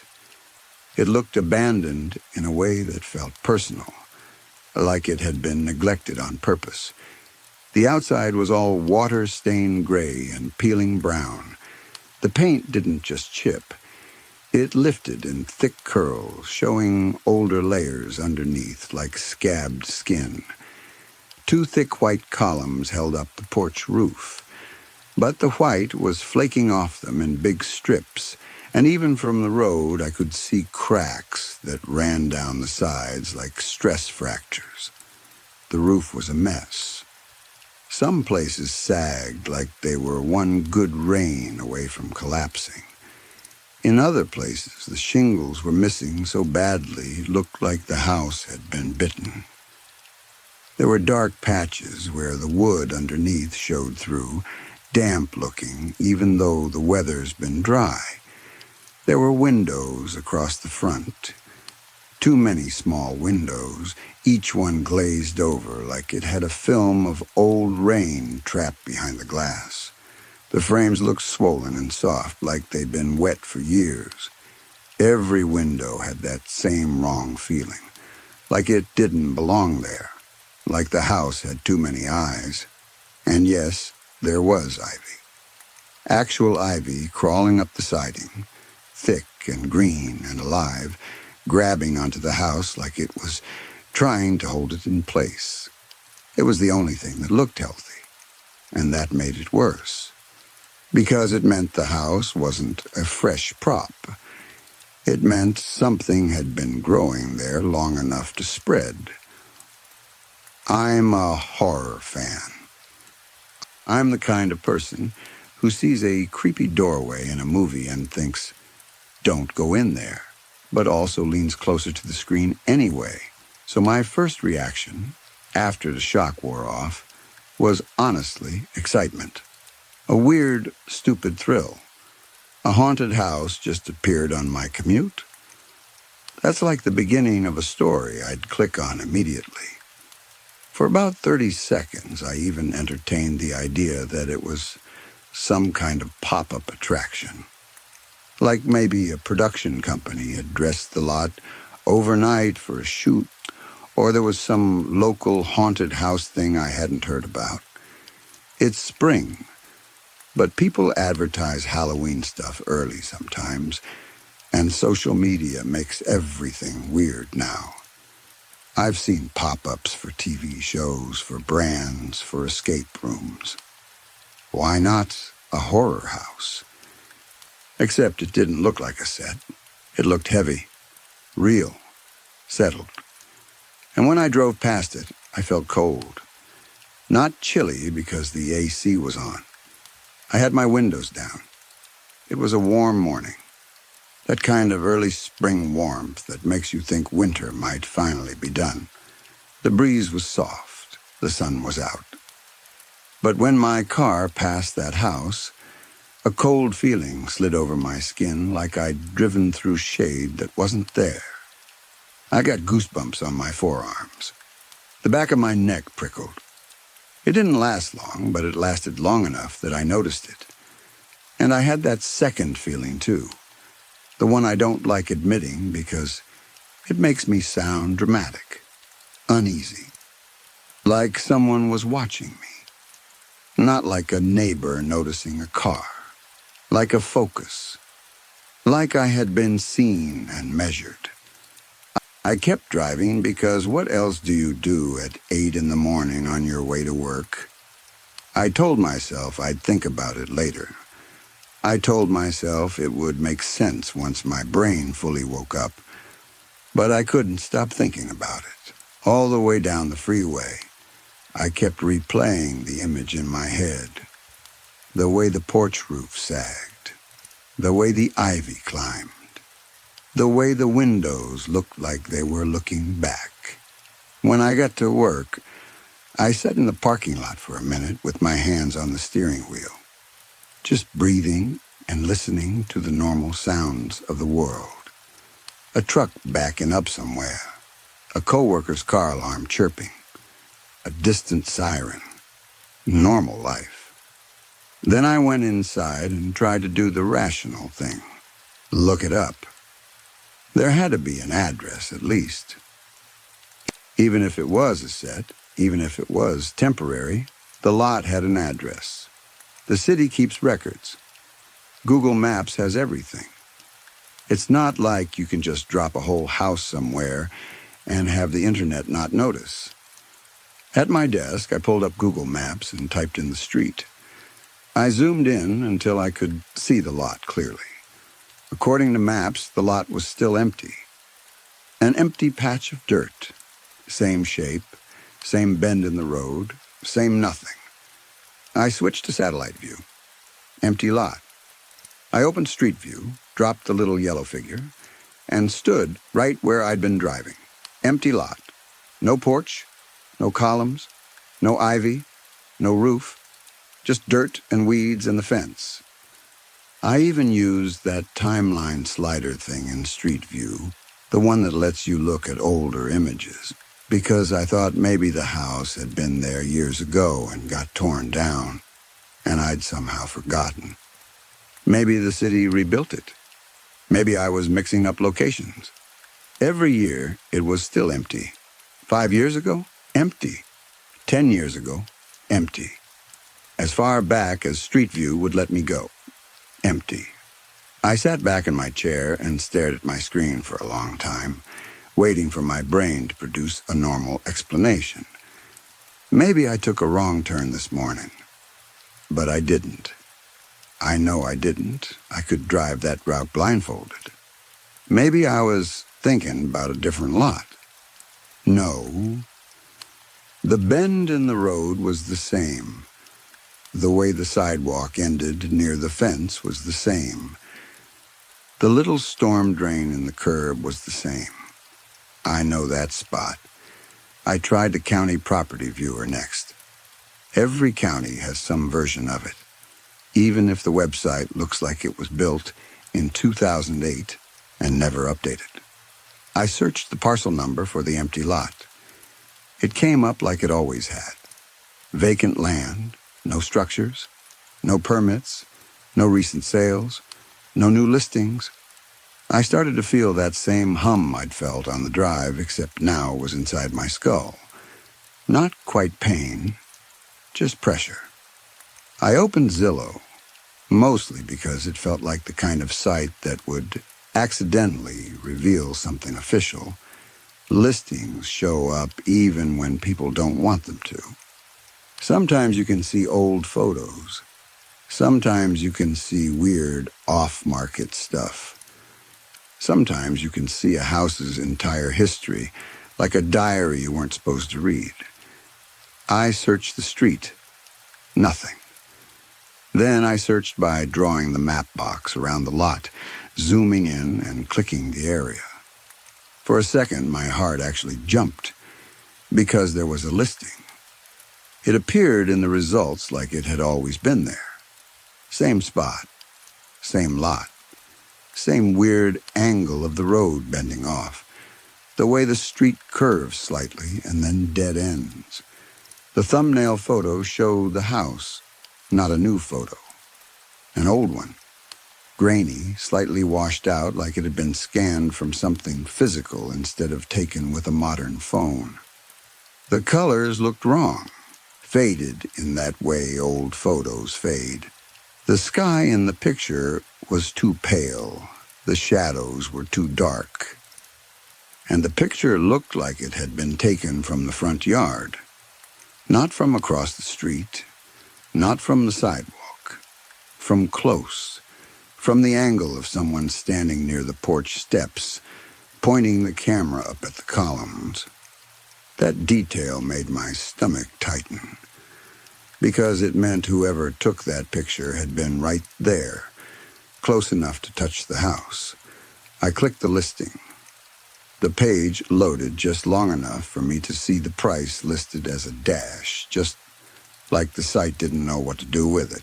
No estimate, no zestimate, no tax history, just that blank space where money should go. Then the page kicked me back to a 404 error. I blinked and hit refresh. 404. I hit the back button and tried to click again. Now the listing wasn't there at all. I searched again. Nothing. I zoomed in and out, moved the map box around, tried different filters, tried recently sold, tried off-market, tried foreclosures, because I was grasping at anything that might explain an old, wrecked house. Nothing. Like it had never existed. I sat there with my hand on the mouse, feeling stupid. Because this is the exact kind of moment where you start asking yourself if you're making something out of nothing. Websites glitch. Listings pop in and out. Servers crash. It's normal. Except I didn't imagine the picture. I know what I saw. I've spent enough time online to know what a normal glitch looks like. This didn't feel like that. It felt like something briefly slipped through a crack and then snapped back. And I couldn't get past the angle of the photo. The idea of someone standing in the yard, close to that porch, taking a picture like they were showing the house off. The rest of the morning, I tried to work. I answered emails. I sat in a meeting and nodded while someone talked about deadlines. I made a spreadsheet and kept typing the same numbers wrong because my mind wasn't fully present. Every time I blinked, I saw the house again. At lunch, I sat in my car with my phone and tried other searches. Local property records, archived realtor sites, even just typing the street name and abandoned house into Google, like that would magically pull up some forgotten forum thread. Nothing. I tried searching the words from the street sign, then house, then the nearest cross street. Nothing. I tried searching for old photos of the area. Like maybe someone had posted a picture years ago at that spot. A blog, a news article, anything, nothing. It was like the lot had always been empty in every record that mattered. And if the internet says something doesn't exist, it makes you feel like you're the one who doesn't exist, like your memory is the thing that's wrong. I almost told a coworker, just to hear myself say it out loud and get a reaction. But I could already imagine the look, the smile that says, okay, sure, the maybe you need more sleep, the maybe you took a different road. So I kept it to myself, which meant it grew in my head. By mid-afternoon, I was thinking about it in a different way, a way that made my palms sweat. I started trying to remember small details from the drive past it, the way you replay a moment when you think you missed something important. Was the yard overgrown? I couldn't remember. Were there steps leading up to the porch? I thought so, but I wasn't sure. Were there curtains in the windows? I didn't think so. The windows looked dark, dirty, like nothing lived behind them. Then I remembered something else, a tiny detail I hadn't noticed until it returned. As I passed the house, I had smelled damp wood. Not strong, not like a flood, but that musty smell you get in an old basement. And that didn't make sense because my windows were down and the air outside had been warm and clean. It wasn't a rainy day. It wasn't humid enough for that. Still, I remembered it clearly now, like my brain had waited until it was safe to hand me that detail.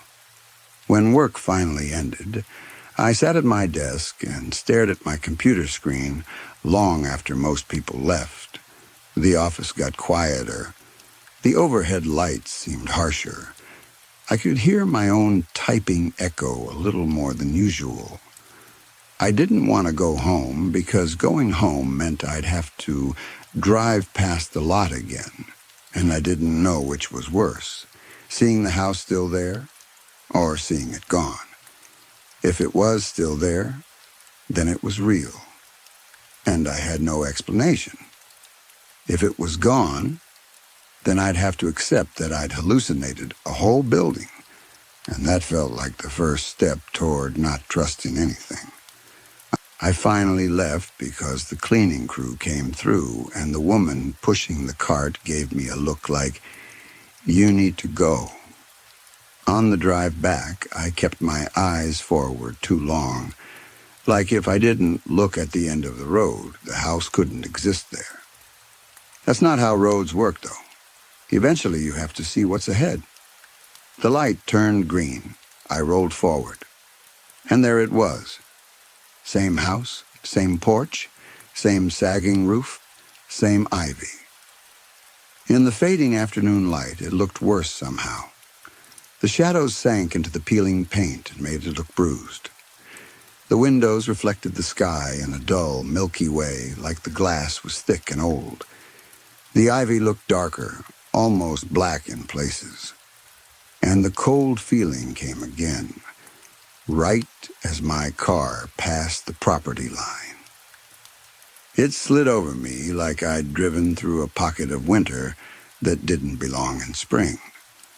I tried not to look directly at the windows because the thought that something might look back at the exact moment I looked in made my throat tighten. But my eyes flicked that way anyway, the way your eyes always go toward the thing you're afraid of. For a second, I thought I saw movement behind one of the small front windows. Not a person, not a face, just a shift of darkness, like a curtain moving, even though there were no curtains. It could have been reflection. It could have been my imagination. It could have been nothing. But my body reacted like it was something. My hands tightened on the steering wheel. My heart thumped hard once, a heavy beat like it was warning me. I kept driving, but instead of turning toward my neighborhood, I drove around the block. I told myself it was casual. I told myself I just wanted another look, from another angle, in better light, to prove I wasn't losing my mind. When I came back around, I slowed down. The house didn't look like it was on the lot the way other houses are. It looked planted there. The yard didn't match the street. The other houses nearby had trimmed lawns, driveways, fences, clear boundaries. This house looked like it had dragged its own atmosphere with it, like the air around it was thicker. I noticed the fence was gone. The chain-link fence that had always been there around the empty lot wasn't there anymore. No posts, no broken gate, no scrap metal. Just nothing. Like it had never existed. That should have been the moment I turned the car around and went home and decided to forget all of it, because that kind of change doesn't happen without effort. Someone would have had to remove the fence, but there was no sign of construction, no torn-up ground, no tire tracks, no orange flags, no dumpsters. The dirt looked undisturbed except where the house sat. I made one more loop and parked half a block away, on the side of the street, telling myself I wasn't going to get out. I just wanted to look for a minute from a safe distance. The street was quiet. A dog barked somewhere. A lawn sprinkler hissed on a neighbor's yard. Normal sounds. The house made no sound at all. I stared at it until my eyes started to blur and then forced myself to blink, because I'd started doing that thing where you stare too long and you start seeing shapes. I pulled my phone out and tried to take a picture. The screen showed the street, the trees, the lot, but the house didn't appear. I lowered the phone and looked with my eyes. The house was there. I raised the phone again. The house was not there. My mouth went dry. I switched to video and hit record. I held my hands as steady as I could and aimed directly at the lot. The video showed an empty patch of dirt with weeds. I lowered the phone. The house was there. I raised the phone. Empty lot. I did it again and again, like a stupid magic trick I couldn't understand. Every time my eyes saw the house and every time the camera saw nothing, the cold feeling spread deeper. Not just goosebumps now, but a tightness in my stomach. I felt like I was doing something I wasn't supposed to do, like I'd broken a rule without knowing the rule existed. I stopped recording and checked the video. Empty lot, clear as day, no house. A car passed behind me and slowed slightly, and I suddenly felt exposed, like if someone saw me filming, they'd think I was casing the neighborhood or being creepy. I shoved the phone into my pocket fast. As I sat there, I realized something else. Even though the house was visible to my eyes, it didn't cast the right shadow. The shadow beneath the porch looked too shallow, too light for a roof that deep. The darkness under the eaves didn't match the direction of the sun. It was like the house was an image laid over the world, and the world hadn't fully agreed to it. I don't know how long I sat there. 10 minutes? 20? It felt longer because my mind kept looping, trying to solve it like a puzzle. Finally, I started the car and drove home. I needed my own lights, my own walls, my own sense of control. I needed to be away from that lot. But the house followed me in my head. Even after I turned off the engine in my driveway, even after I locked my front door, the image stayed like an after-image burned into my eyes. I ate dinner standing up at the kitchen counter because sitting felt wrong. I opened my laptop again and tried Zillow one more time, even though I knew it wouldn't be there. Of course it wasn't. I tried Googling cached versions of the page because once something is online, it usually leaves a trace. Nothing. I tried checking if my browser history had saved the link when I clicked it earlier. It had the Zillow domain, but not the listing. Like the page had collapsed into blank space. Around 10, I stepped outside onto my porch and looked down the street, half expecting to see the house at the end of my block, too, like it had moved while I wasn't paying attention. It wasn't there, just normal houses, normal trees, normal darkness. Still, I felt watched, not from my street, from somewhere farther away. Like the feeling had attached itself to me and didn't need the house to be close anymore. That's why I'm typing this now at my kitchen table, trying to turn it into words that make sense. I know what you're going to suggest. Optical illusion, stress, sleep deprivation, a vivid imagination fed by too much horror media, a weird local project I missed, a film set, a prank, a glitch in Zillow. I've suggested all of that to myself already. I've tried to make myself laugh about it. I've tried to make it boring. But there are two things I can't get around. First, the house is there when I drive past. It's there for my eyes. Not just once, not just a flash. It's there consistently, like a real structure with real space.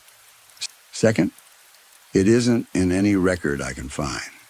Not in maps, not in street view, not in property listings, not even in my own camera, which feels like the most insane detail of all. And then there's a third thing, the thing that doesn't fit any practical explanation. The way I felt when I drove past it. Cold, uneasy, like the air changed in a way only my body noticed. Like something in that house recognized that I was noticing it. So yeah, I feel a little silly sitting at work earlier, typing this out because what am I even asking? Has anyone had a whole house appear on their commute? Well, that sounds like the start of a joke. But it happened. It's happening. Tomorrow morning, I'm going to drive the same road again because, of course, I am. I don't have another route that makes sense. And even if I did, I don't think avoiding it would make me feel better. Avoiding it would make it feel like it won. And I hate the fact that I'm already planning what I'll do when I see it. I hate that it's turned into a thing in my life so quickly. I keep telling myself it's probably nothing. Some weird pop-up, some trick of the light, some gap in online data.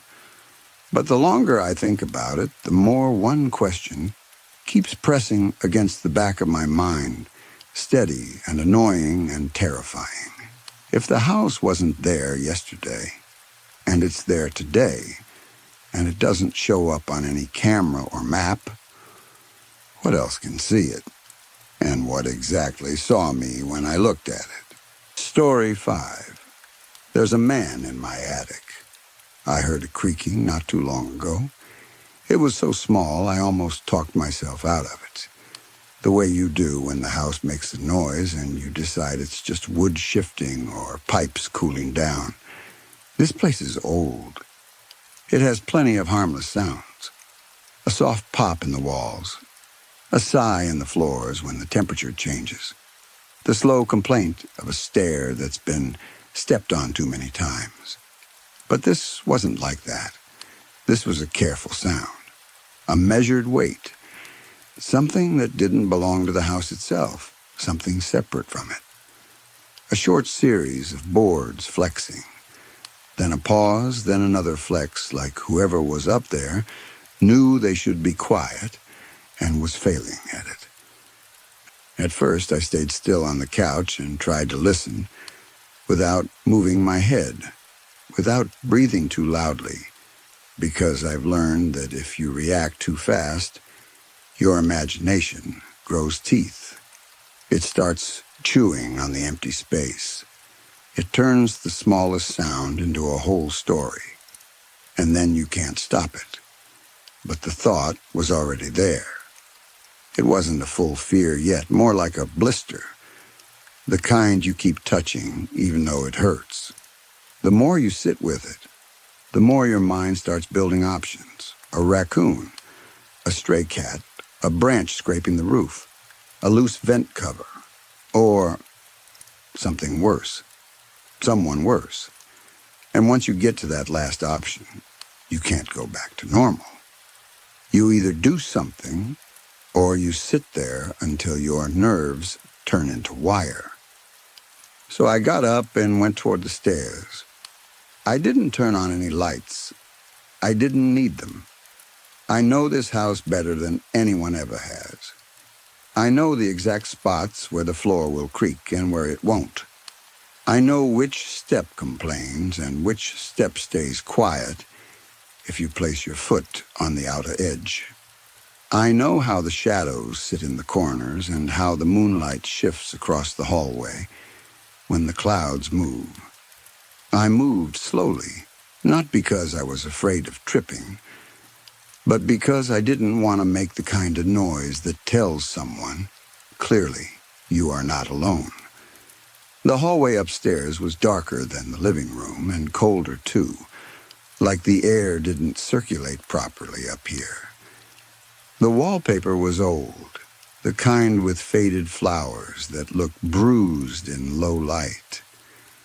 The smell was a mix of dust and dry wood and something faintly sweet that I can never fully place, like old cardboard left in the sun. I stepped around furniture the way you step around sleeping animals, soft and sure, not rushing, not hesitating either. Hesitation is loud in its own way. It makes you clumsy. The attic hatch was at the end of the upstairs hall, set into the ceiling above the narrow landing. You'd miss it if you didn't know to look. Most people do. They walk past it and never think about what's above them. The pull cord hung down, just a thin piece of string with a small wooden handle at the bottom. I reached up and wrapped my fingers around it, feeling the familiar roughness of the wood.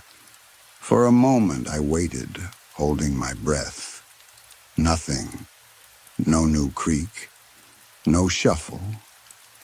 No sudden stop that would mean whoever was up there had heard me and frozen. Then I pulled. The attic ladder folded down with the soft, controlled resistance of hinges that had been used enough times to loosen, but not enough times to squeal. I kept my grip steady and eased it the rest of the way, letting it open like a slow mouth. The little attic door at the top of the ladder sat slightly ajar, like it hadn't been closed perfectly. That made my skin tighten. I put my hand on the edge of the door and pushed it open a few inches. I tried to do it the way you close a book quietly in a library, careful not to add to the list of house-settling noises that people ignore. I leaned forward and peered through the gap. The attic was ink black, the kind of dark that swallows detail. But there was one thing I could make out. A small attic window on the far side, letting in moonlight. The window was rectangular and dirty, and the moonlight coming through it didn't brighten the attic so much as slice into it. A pale stripe across the floor, a faint glow on the beams, just enough light to prove how big the attic was. It looked cavernous, deeper than it should have been.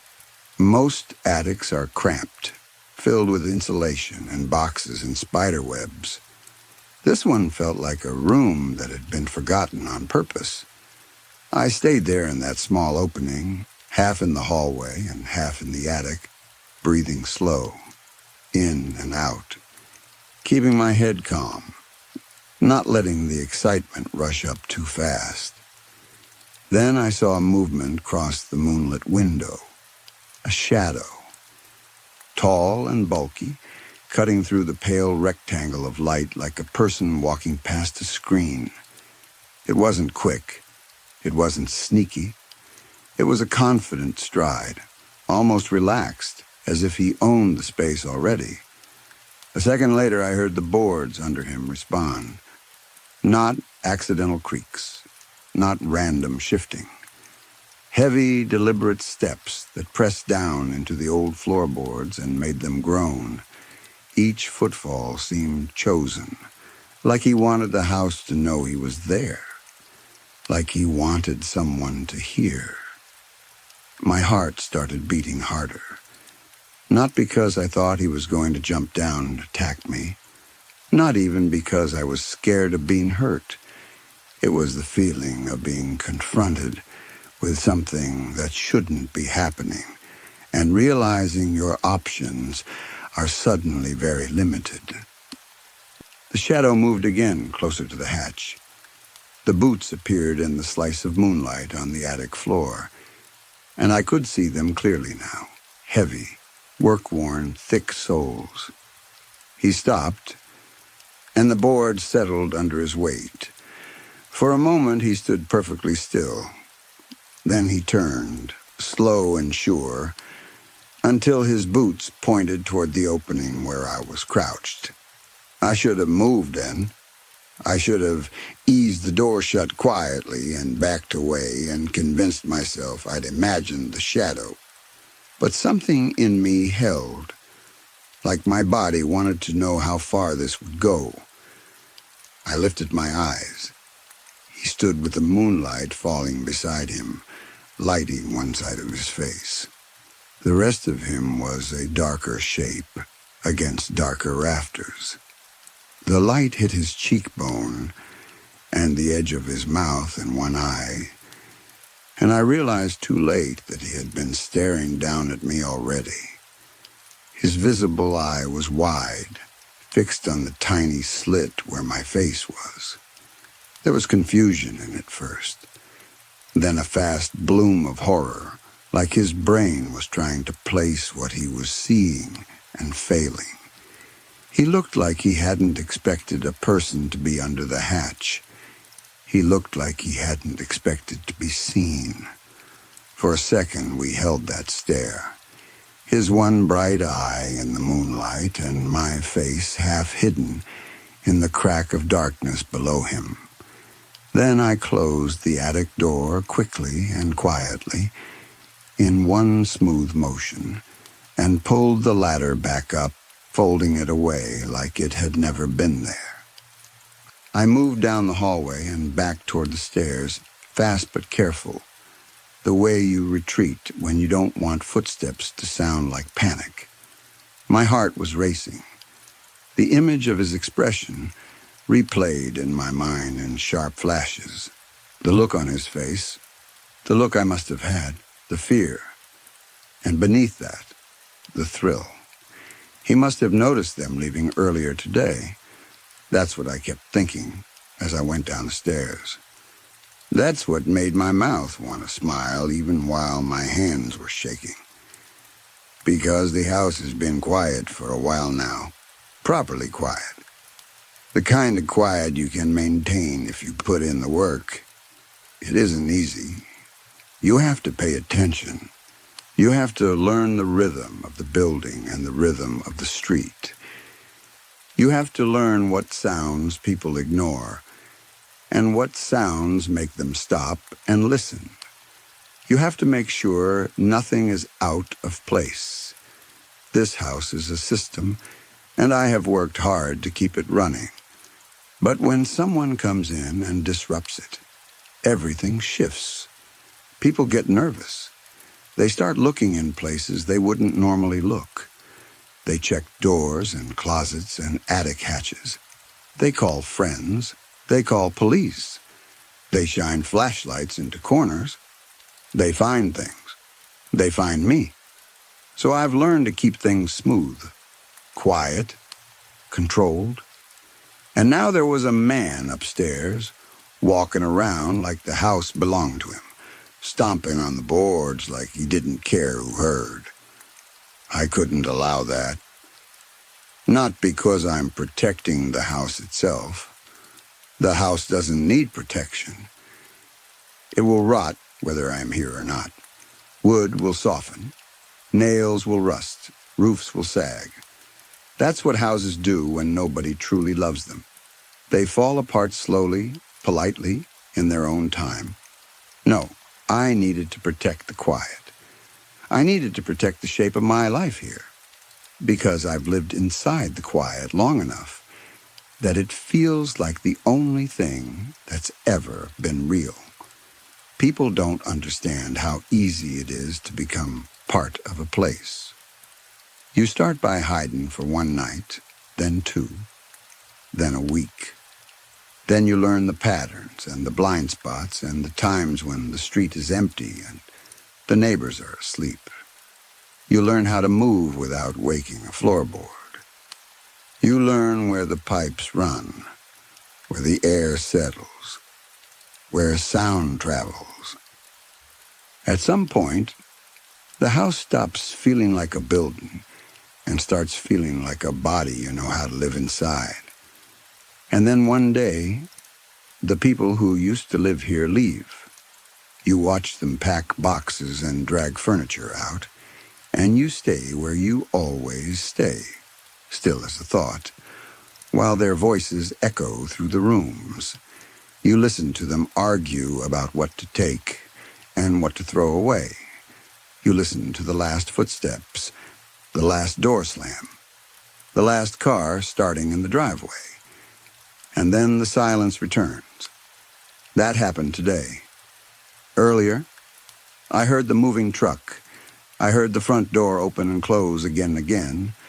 I heard them talking about how they couldn't wait to be done with this place, how the house felt wrong, how it was too quiet at night. I heard the tired laughter that people use when they don't want to admit they're scared. Then they left, and I stayed. Usually after a house empties, it takes time before anyone else comes. Time before a realtor brings strangers through with bright voices and dead eyes.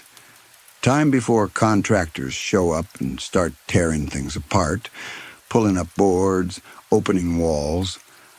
But this man didn't wait. He must have seen the truck in the empty driveway and decided the place was fair game. A vacant house, an easy night's shelter, a spot to squat, a place to drink or sleep or do whatever he came to do. He thought he could wander without a care. And now he was in my attic. I'm writing this now from where I always write when I write. The basement. There's a small room down here where the ceiling is low and the air is cold. It smells like stone and old earth. The walls are unfinished.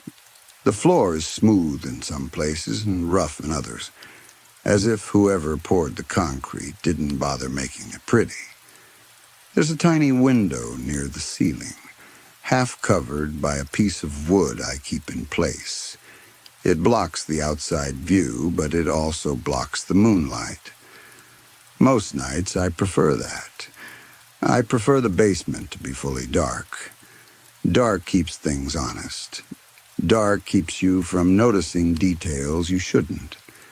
Tonight, though, I want the moon, because the fuse box is down here and moonlight helps. There are steps leading from the basement up into the kitchen, but the steps are steep and narrow, and the door at the top has been locked from the inside for a long time. The only way to open it is with the key that no longer exists. I made sure of that. I don't want accidental visitors drifting down here. People are curious, and curiosity is dangerous. But there are other ways through a house if you know it well enough. The man upstairs is learning that now. I can hear him moving, softly at first, then less softly. I can hear the attic ladder come down again. I can hear him step onto the hallway landing. I can hear his weight on the old boards, and I can tell he's trying to be careful now, trying to be quiet. That's how it always goes.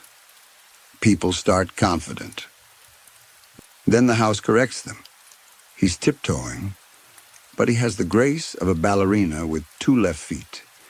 He doesn't know the good boards. He doesn't know the quiet path. He thinks slow means silent. He hasn't learned that the house decides what you can hide and what you can't. I let him carry on for a while. Part of me can't help it. There's something funny about watching someone try to be brave when they're already losing. There's something almost sweet about it, like watching a kid pretend they're not scared of the dark. I can hear him reach for switches. I hear the soft click-click of light toggles. No lights come on. Of course they don't. He tries again, faster this time, like if he flips them hard enough, he can force electricity into the walls by anger alone. Nothing. He swears under his breath, then louder, as if speaking to the house itself will make it answer. I can picture him standing in the upstairs hall with his head tilted, listening for movement, trying to decide where I went. Because he saw me. He knows someone is here. He saw my face in that attic crack. He saw me close the door. He probably told himself it was a trick of the light, a reflection, something he didn't understand. But you can't unsee a face looking up at you from inside your own hiding place. Now he's trying to turn that fear into noise the way men often do. I hear his voice, rough and forced. "Come on," he says, like he's talking to a person who's going to respond. "I know you're here. I'll find you." Then louder to fill the empty space. "And when I do, I'll kill you." The words are bold, but the tone isn't. The tone shakes at the end. He tries to cover it by clearing his throat and repeating himself. "I'm not messing around." I giggle quietly and cover my mouth with the back of my hand like a child trying not to laugh in church. 'Cause I was right in front of his face earlier, and he didn't know I was there until the last second. I watched him stare down into the crack like he was staring into a grave. That look wasn't confidence. That look was panic. His voice keeps going upstairs, circling the same threats, as if the right sentence will make him feel in control again. But then it starts to change. The bravery cracks. It always cracks. His voice drops. His words get smaller. "Okay," he says. And there's a different edge now. Not anger, bargaining. "Okay, listen. I don't want trouble." He tries to laugh, but it comes out dry. "I just thought the place was empty," he says. I'll leave right now." His footsteps speed up. He moves toward the stairs, and I hear him pause at the top, listening into the darkness below. The stairwell in this house is narrow. Sound folds into it and gets trapped. It's easy to hear someone breathing if you're listening from the right place. He takes one step down, then another. His shoes scrape. He catches himself. He tries the lights again at the bottom of the stairs. Click, click, click. Still nothing. He's breathing harder now, and I can hear it clearly in the silence. "Hello?" he calls, and the word breaks a little. "Hello, is anyone here?" He's trying to sound like he expects an answer, but I can hear the question under the question. What is this place? What did I walk into? He keeps moving, slower now. He reaches the living room. His shoes drag on the rug. He bumps into something, a table corner maybe, and mutters a curse that doesn't sound convincing. Then I hear him at the basement door. He tries the handle. He rattles it once, then again, harder. It doesn't move. And I hear the exact moment he understands that the front door isn't his only problem, because his next words aren't threats, they're pleas.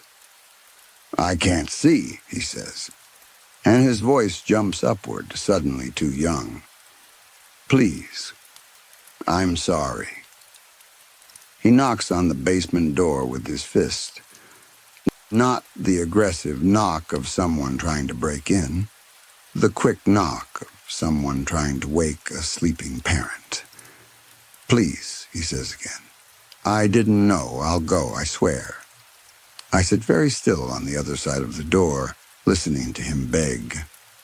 The sound spreads through the wood and into the basement like warmth, except it isn't warm. It's desperate. It's fragile. He's not asking to win anymore.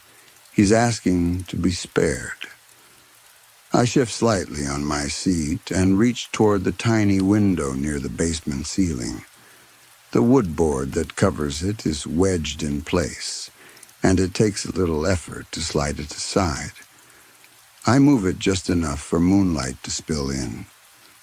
The moonlight falls across the concrete floor in a pale rectangle, then stretches farther, catching the edge of the fuse box on the far wall.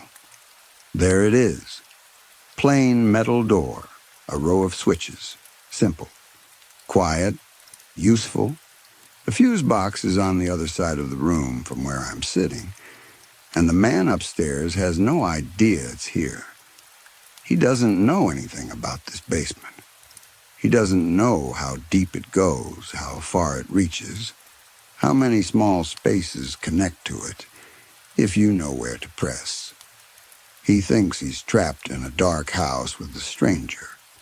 He has no idea he's trapped in a dark house with something that has been living inside it long enough to make it a system. I listen to him on the other side of the door as his breathing turns into soft sobbing, and the sound is almost irritating in its simplicity. People always fall apart the same way once the lights go out. They either get loud or they get small. He has chosen small. I can picture him standing there with his hand on the basement doorknob, forehead leaning against the wood, eyes wide in the dark.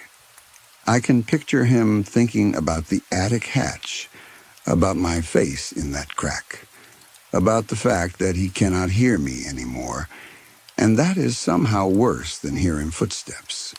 He whispers again, "Please," but this time it's barely a sound. Like he's embarrassed to be heard begging. Like he wants to take it back, but can't. I rest my hands on my knees and feel the cool air settle against my skin. The moonlight makes the fuse box gleam faintly. I don't move toward it yet. I don't need to. Not yet. Because now all I have to do is wait. Wait for him to stop knocking and start listening again. Wait for him to realize the front door feels different than it should. That the lock isn't responding the way locks respond. Wait for him to walk room to room, hands out in front of him, bumping into furniture, trying to map the space. Wait for him to decide, like so many before him, that the only way to feel safe is to go back upstairs. Wait for him to choose the wrong hallway, the wrong door, the wrong step. Wait for him to make enough noise that someone outside might notice and come to look, because that's the part that can't happen. Not ever. And if he stays quiet, if he tries to settle into the house like it's his, if he thinks he can ride out the night and leave at dawn, then that's fine too. I've had quiet guests before. Quiet guests are easier. Either way, I don't have to rush. He's in my house now, and he's already learning the first rule, even if he doesn't have the words for it yet. In the dark, you don't get to decide who is trapped with who. So now all I have to do is wait.